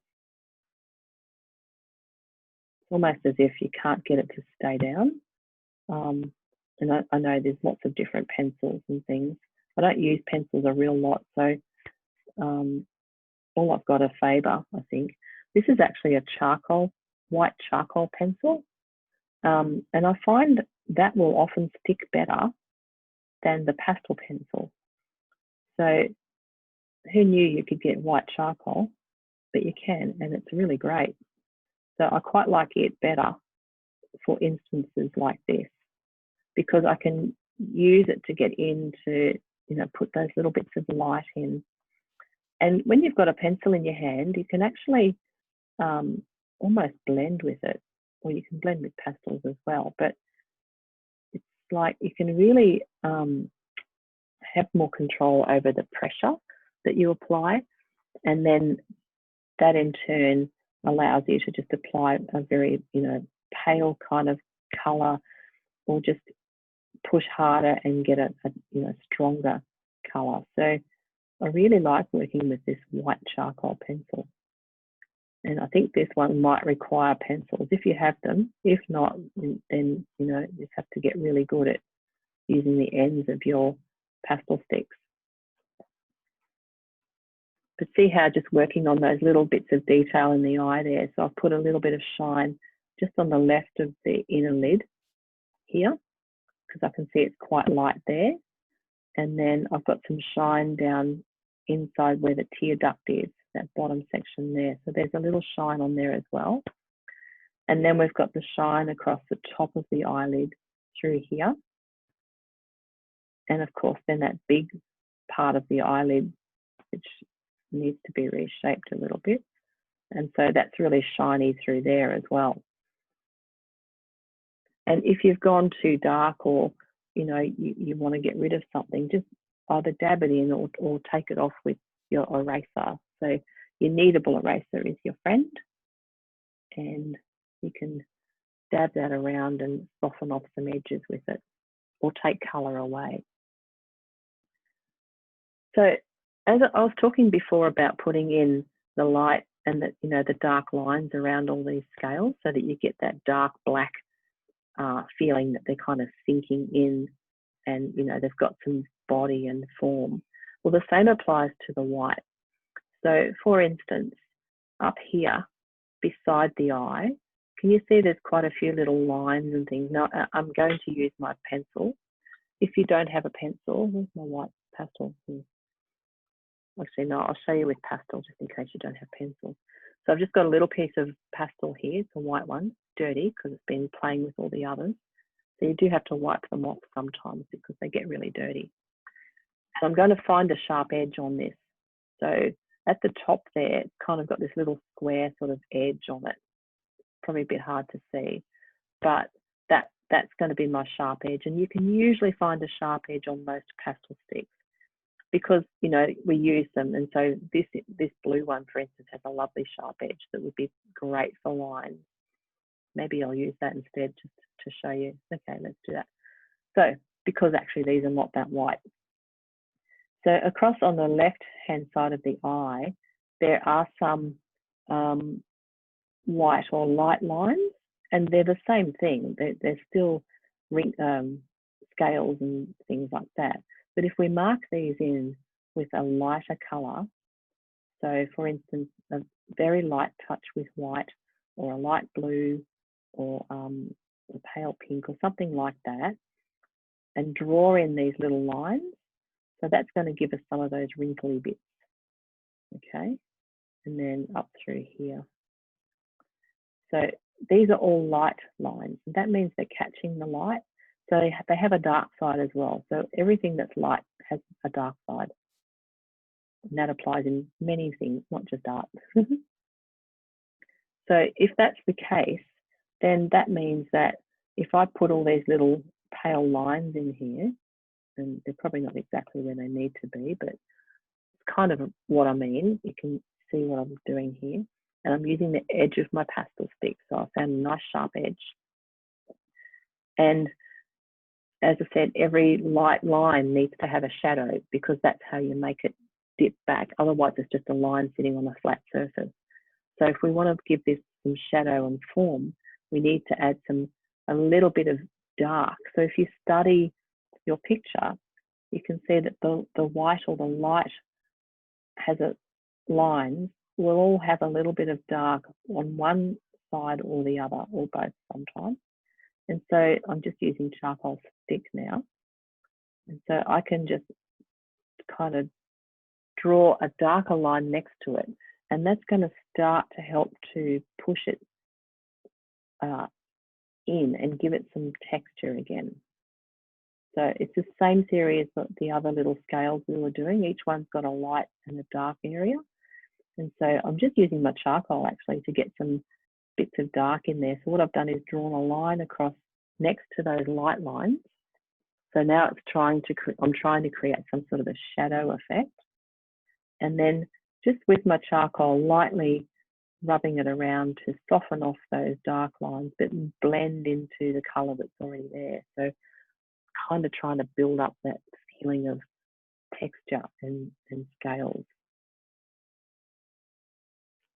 Now you could have done this the other way around.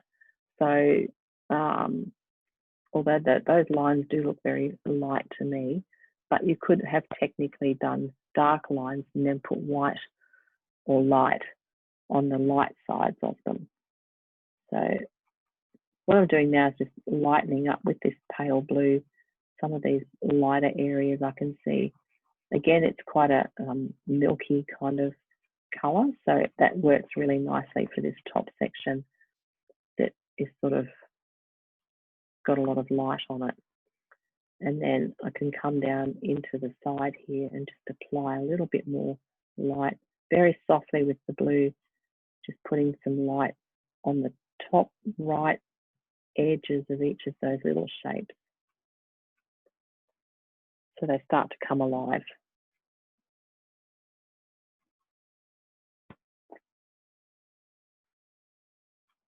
So the light blue is always a really good option if you want something light but not white, and it sort of also has a nice little shadow kind of effect, so it really creates a nice look, especially with your browns. Beautiful. Okay, so I'm just going to go back into this eye area because I feel like I need to darken up a couple of spots. The eye's really starting to come alive. That's nice. So just around the eye on the left side here is quite dark. So I just wanted to darken that up a bit more. And then inside the eye, we put the light in around the rim of the eye, but inside where it meets the eye white of the eye, there's a little bit of shadow. So it's just noticing all those little bits of detail.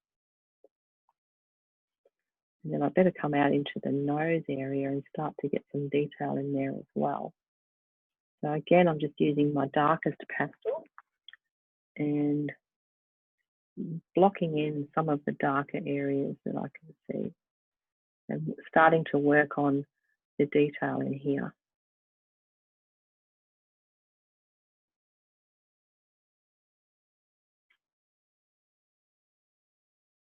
Okay, and then down through the mouth area. So now it's just really looking at your tones and your shadows and your colours. And on the beak area, where we've just gone back into, just check that for where it's the lightest. So I can see the lightest part of that, it's nearly white, is here on this section, just below the eye. So you can see the light's really popping on that bit there. So if I lighten it up with more yellow and then put white right there on that corner. So again, same theory, top right of that particular shape is what's catching the light. I'll just tip off some dust.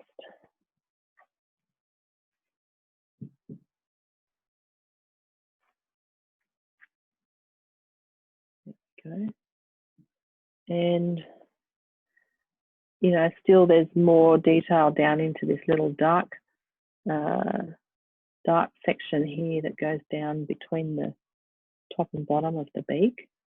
Look at that little shape there. I can see blue in there. I'm going to make mine blue. And then we've got that lovely mouth kind of shape. So that's got a white or light kind of line, and then either side of it there's a dark smudge.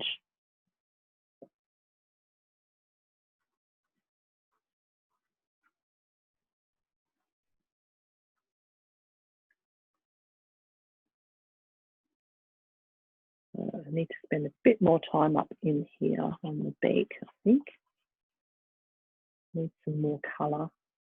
So now it's, you know, we're building up colour, we're making it nice and thick and rich and lovely.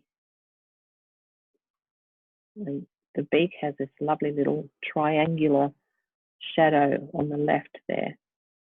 So that again is another way of telling us, you know, which direction the light's coming from, and gives us a feeling of the form of it.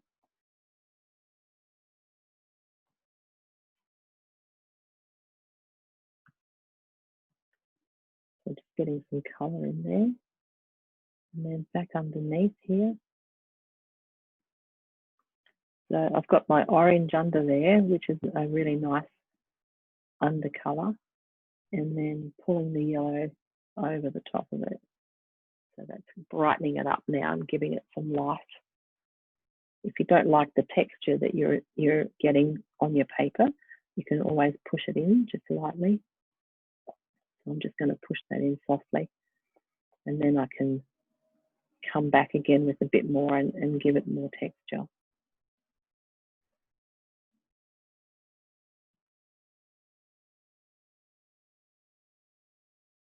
So every time you blend, you kind of muddy. So remember that blending makes mud, which is good if you want mud. Sometimes you get to the point where you've had enough of that and you just want some really bright, strong colour. And so that's when you want to come in with colour and just let it sit on the top.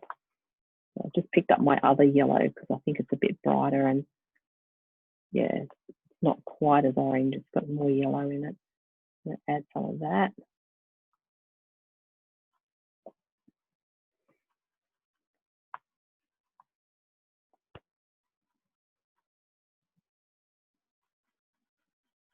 And then by adding that and not blending it in, it sits on the surface and stays lovely and rich.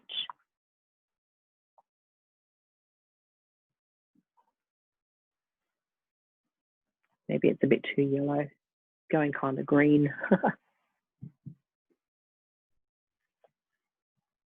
Yeah, I think it needs to be more oranger. So I can easily do that just by coming back over it with my apricot-y orange colour and quietening it down. So it's lovely to be able to have all these wonderful options for colour.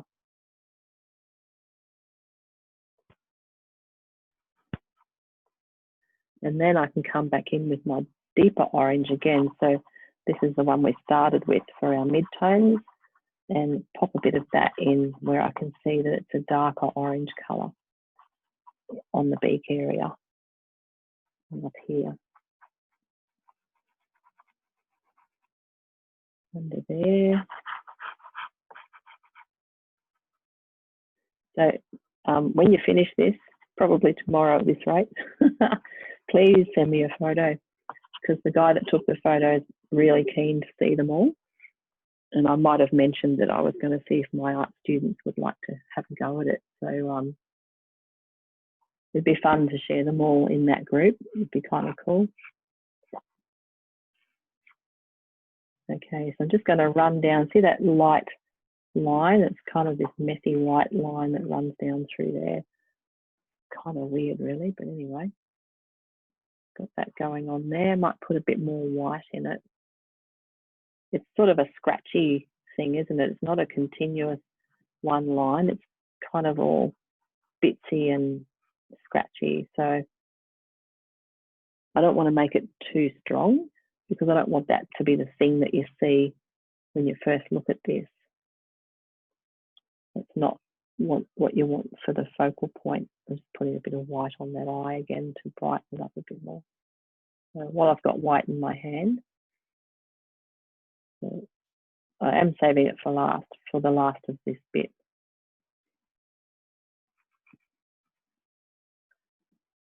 So it's starting to come together. Good, good. And through all this beak area, I don't know if you can see it, there's a lot of squiggly kind of lines as well. So I'm just using my white pastel, the edge of it, to get a bit of that effect going on just through this area here, that little bit of dark area there. And then around the mouth area as well,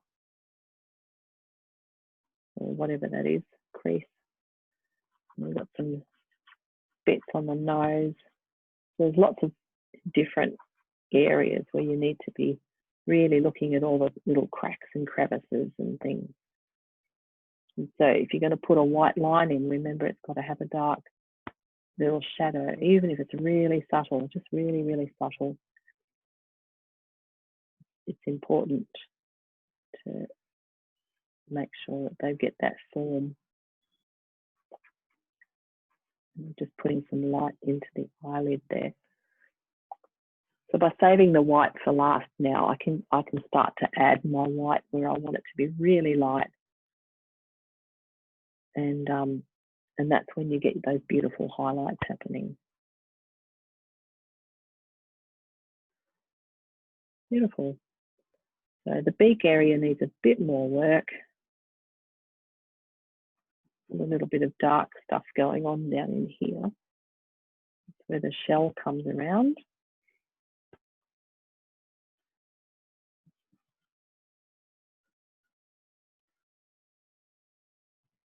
And again, I'm just using charcoal for this bit. So you can, mix those two mediums quite nicely. Sometimes charcoal is not dark enough or strong enough, but it's often a good way to mark out something first before you sort of commit, with your pastel.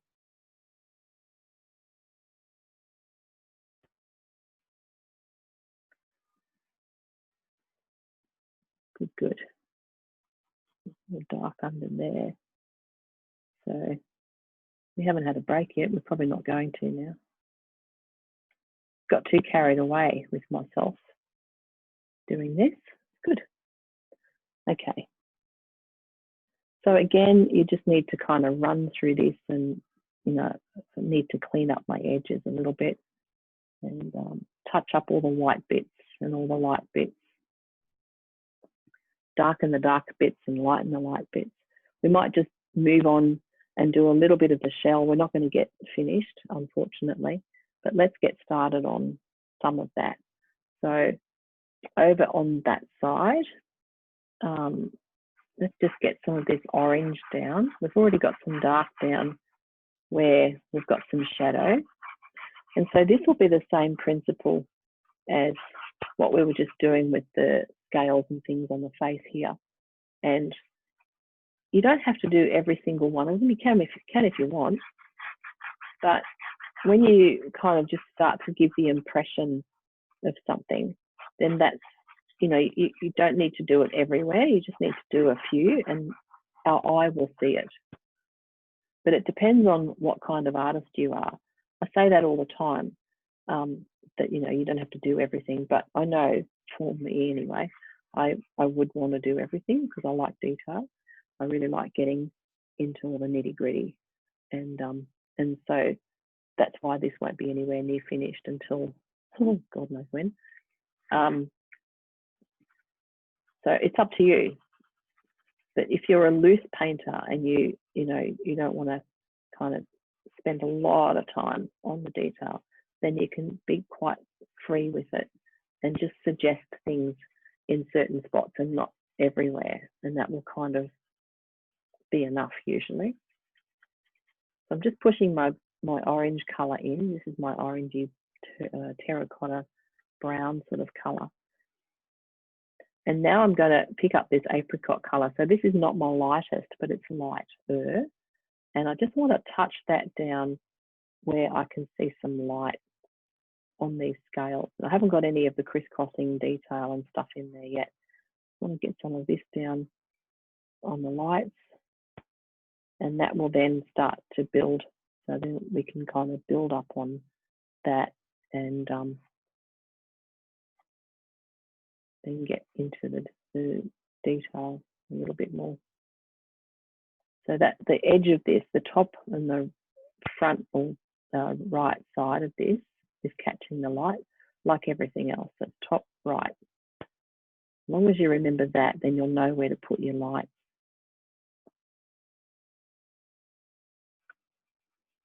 And then obviously your darks or your mids will be middle. And then your darkest side, which is not always that dark, will be mostly bottom left, depending on where the light's hitting. So let's go back up in here. I'm just going to use my charcoal at this point to get some lines in there. So you can see there's some little lines and creases and things, and each one of these is a separate, little scale. So let's just mark in some of those. And if at this point you're kind of looking at, you know, the where these two things meet, and I'm thinking, oh, does that need to be darker underneath where this neck area sits on top of the head? It might need, might need a bit more dark under here. So now's the time to do that. If you want to add some dark in to make more shadow, stronger contrast, because if you darken this off, then the light of the next section will pop a little bit more. So you can always sort of hop back into different spots as you go and strengthen up the lights and the darks, just to ensure that when you do put your light in here, for instance, here or here, it's against a dark background, so that way it's going to stand out a bit more and have more impact. See how that sort of pops against the dark? So if you're ever trying to figure out why something's not light enough, or you can't make it light enough, put something darker next to it. So this is my light. I've just picked up my yellowy colour to get some more light in here. And see how that just really sits out now from the head, because the head's got that lovely darkness to it, and this is nice and bright. So it's brought it forward closer to us, or on top of the other thing. So I'm just going to work my way down here and add a bit more light down through these bits, because I know the light's coming from the right. So you can kind of see the direction of the light now by looking at this and where everything is sitting. I still need to clean that beak up, clean up the edges of it. It's looking a bit too not finished. Looks like we'll all have homework today. Okay, so now I've got that going on. Let's have a look what's happening here. So we have a little bit of dark lines in these areas, but it's not that dark, is it? It's kind of a mid-tone, so maybe we don't need to use something quite as strong as black. I'm going to stick with charcoal because I know I can soften that off, and it's only kind of a really light grey colour for now. And so same sort of deal as before, you just want to find the light and the dark sides of each thing. So I put all my dark lines in, and I'll try to be a bit more precise this time with where they go. So come across there. They kind of all join in as they come across here. So it folds into here. And then I've got all this dark stuff down on this side. I'm just doing this lightly with charcoal. It's almost like redrawing it and making sure I get the angles and things where I want them. So just softly, softly navigating around it. So these scales kind of stick up a bit more than the other ones, don't they? So they also sink down more. So they stick up and they sink down. So the scales themselves are a little higher, a little lumpier than the face ones. I'm just trying to get my lines in here. A bit like the ice cream cone last week. If you did that, we had crisscrosses on that one. And it was about putting the light on the top corner and the dark on the bottom corner, and just getting each of those little crisscrosses to have a life of their own, basically. The tricky part with this is getting the angles right, because they seem to be changing all the time. Something like that, maybe. And then your little cross ones.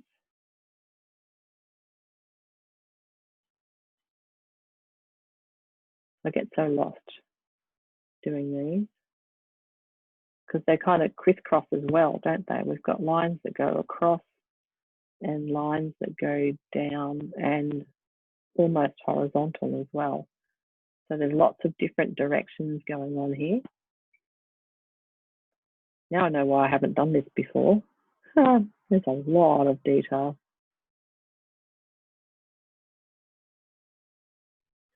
Okay, so we'll just do a small section because we're not going to have time to finish the whole thing in class. So I'm just going to focus on a small area, and then hopefully you'll have enough information to keep going with it. So let's just focus on this bit here in the middle. So I've got a few different shapes and things going on just in here. And I've put a black or dark outline around those with my charcoal. So now what I want to do is find my lighter colour and put a bit of light on the top right of each one. So these are scales or lumpy bits. Okay, so if we do that,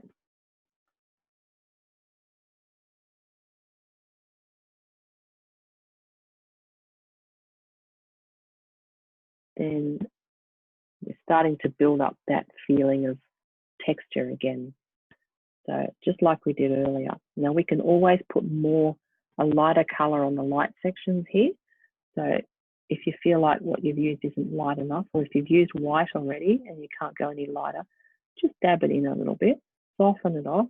As you're dabbing it, kind of pull it towards the dark side so that you're going from a strong light into the other colour, and it's merging a little bit with the colours underneath it. So you're starting to get a nice graduation from light to dark or light to mid. Okay, so we've got our mid colour down underneath this already. So let's pop a bit of dark down. I've picked up my magenta colour. Now, if you haven't got this one, you use whatever your dark colour is. It might be brown or blue, purple, whatever you've got. This is magenta, so it's going to have a nice purpley sort of reddy tinge to it. And so I'm going to put that on the bottom left of each of my little scales here, like that. So see how that's already starting to get some form, and you can feel like they're rising up, catching the light, and then going back down into the dark side. Each little one. And now I'm just going to dab each one, because what I want to do is soften off where they merge. So if you dab those softly, just dab, dab, dab. Don't blend too much because you'll make mud. And if you make mud, you can just go over it and put it back in. And see how by doing that now, we've got this lovely soft graduation of colour. Now, if I want to add maybe more dark, because I feel like I need to get a bit more shadow in there, I'm going to go right down into the bottom right of each one with my blue this time.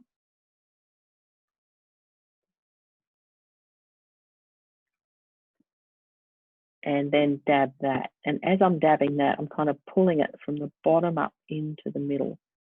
So just gently, gently you put the pad of your finger down, and just gently dab up to the right in that kind of direction. And it pulls the pigment towards the light pigment and kind of blends them in the middle. So you start to create this really nice feeling of bumps. Cool. And then we need to get some more dark down in between those, because we've marked it in lightly. So what I'm going to do is use this is my dark pastel. I don't know what colour that is. That's my blue violet.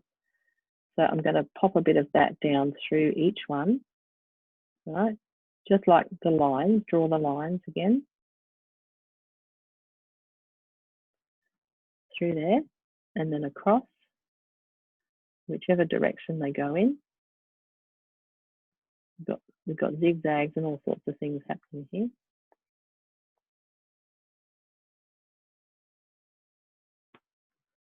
Like that. And then we want to dab again just to soften off that line, because we don't want hard lines in between each one.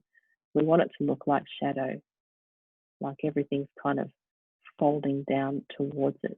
So by dabbing it in softly, and I'm not cleaning my finger off, I'm just dabbing in between each one, softly, softly. And that's starting now to look like they're sinking down into the skin and becoming those scaly things. And then Then you can come back again with your light and add your light again. So it's kind of a to and fro, but then the light will be kind of the last bit that you do. And so this is not lightest, this is not white. I can always add white to a couple of them at the end. So what I want to do is just get light onto the top right side of each of these again, just to brighten them up a little bit more and sink that dark line back down in between them, because I don't want that to be the strong line. It doesn't need to dominate. It's just got to be a shadow. So it's got to be soft. And so by adding a bit of light just on the edges of each one like that, and so they're still getting that beautiful little bit of light. If it's too much, again, you can just very gently dab, soften, like that. Dab, dab, dab, dab. And then when you get to the end and you think, okay, where am I going to put my brightest whites and my lightest highlights? And so, and assuming this was all finished, you could come in and you could go, okay, so it's really light right here on this edge here. I can see a really light bit just there. So I'm going to whiten that up nice and white and make that a really bright section. And maybe there's a bit there as well. So I'll put that on there. And this is when you don't want to dab, when you want your light to really pop on the surface and shine. So I could literally just leave that right there, and that would be enough on that section to give it some little bits of highlight. If you overdo the white, then you kind of lose the impact of it. And then coming back over into this area, if I just wanted to highlight a few of these, you don't want to do every single one, because then again, it loses its power. You could just put a bit of white on a couple and soften off the edges a tad. See how that just brightens up one or two. And they don't all have to have the same amount of white either. So look at the picture and study that and see, you know, some have more white down the side, some have a little bit on the top.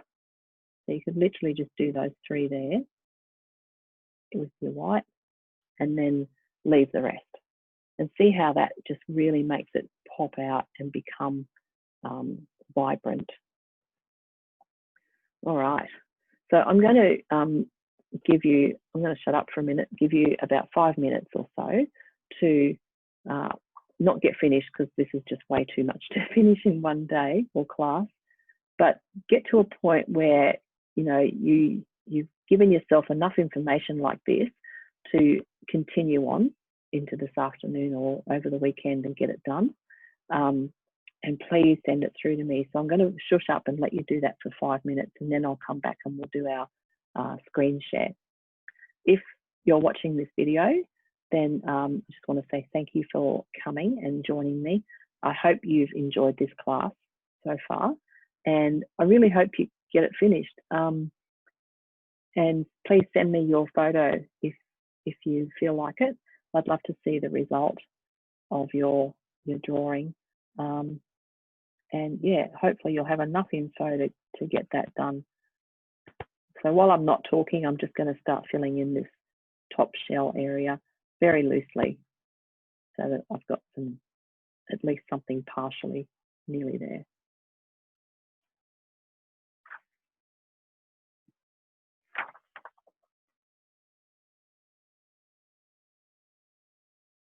If you have any questions, please ask.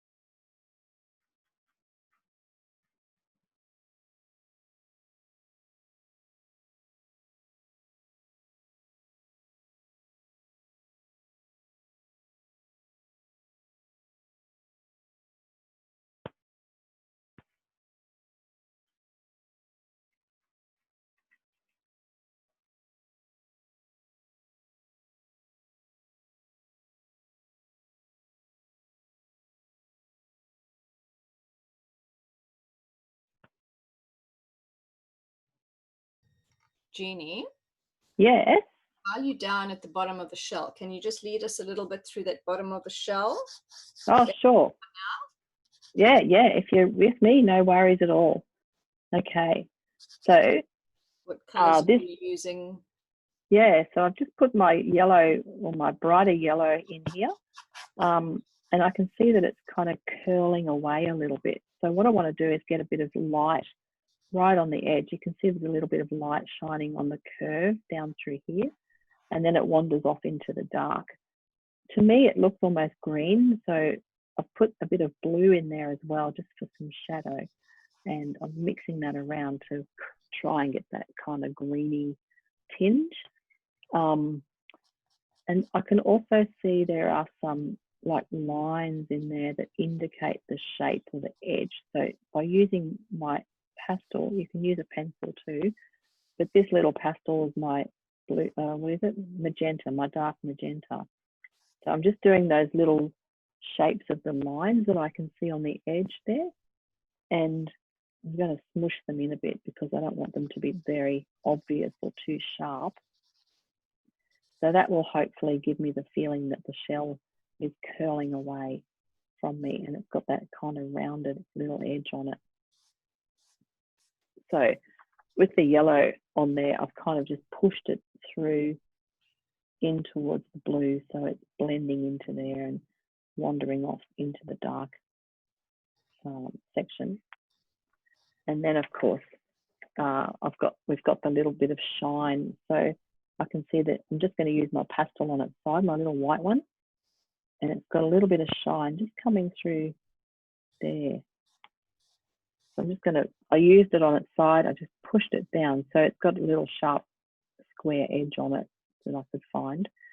And if I push that down on there, it just gives me that little bit of shine on the edge of that as it folds away, and I can soften that off a little bit with my fingers. So it's just quite soft.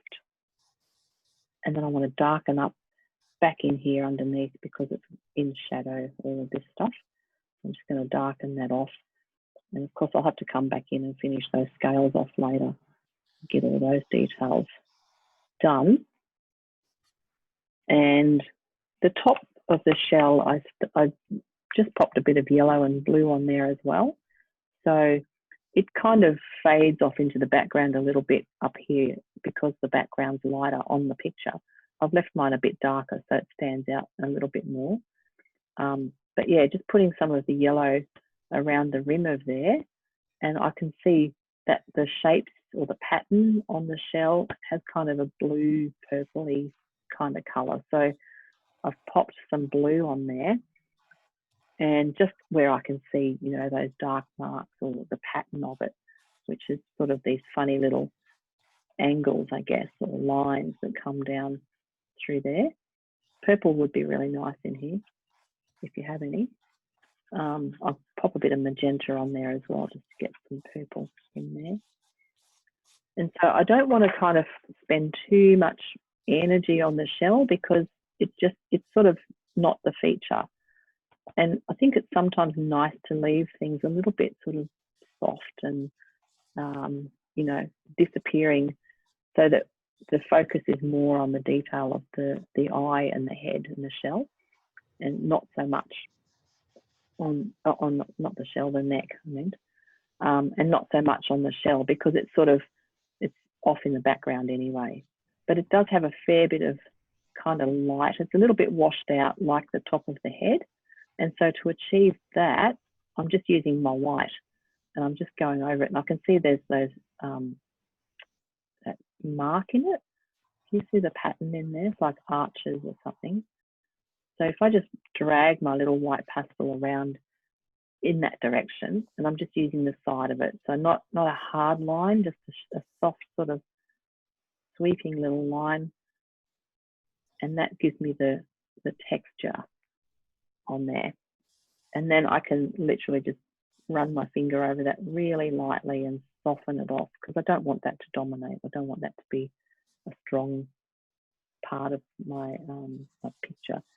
I think the edge is a little too dark, so I'm going to lighten that off with my yellow again. Just push that in. And so much for me not saying anything. Can't shut me up. Assisted. That's good. Thanks, Lynn. Yeah. Has anyone else got questions or comments before we go over to the other screen? Silence.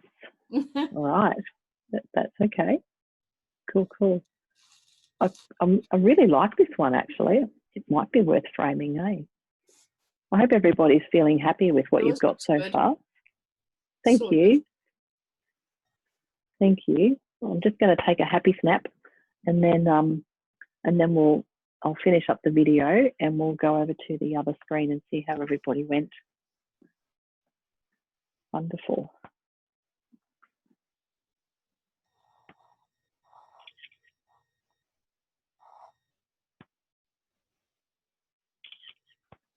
Yeah, cool. Yeah, I think I might have to finish this one. It's kind of fun. I do love getting into the detail. It's very cool. Okay, so again, if you've been watching this video, you've just got a bonus few minutes. And yeah, I wish you all the best and look forward to seeing your photo, and thank you for joining me.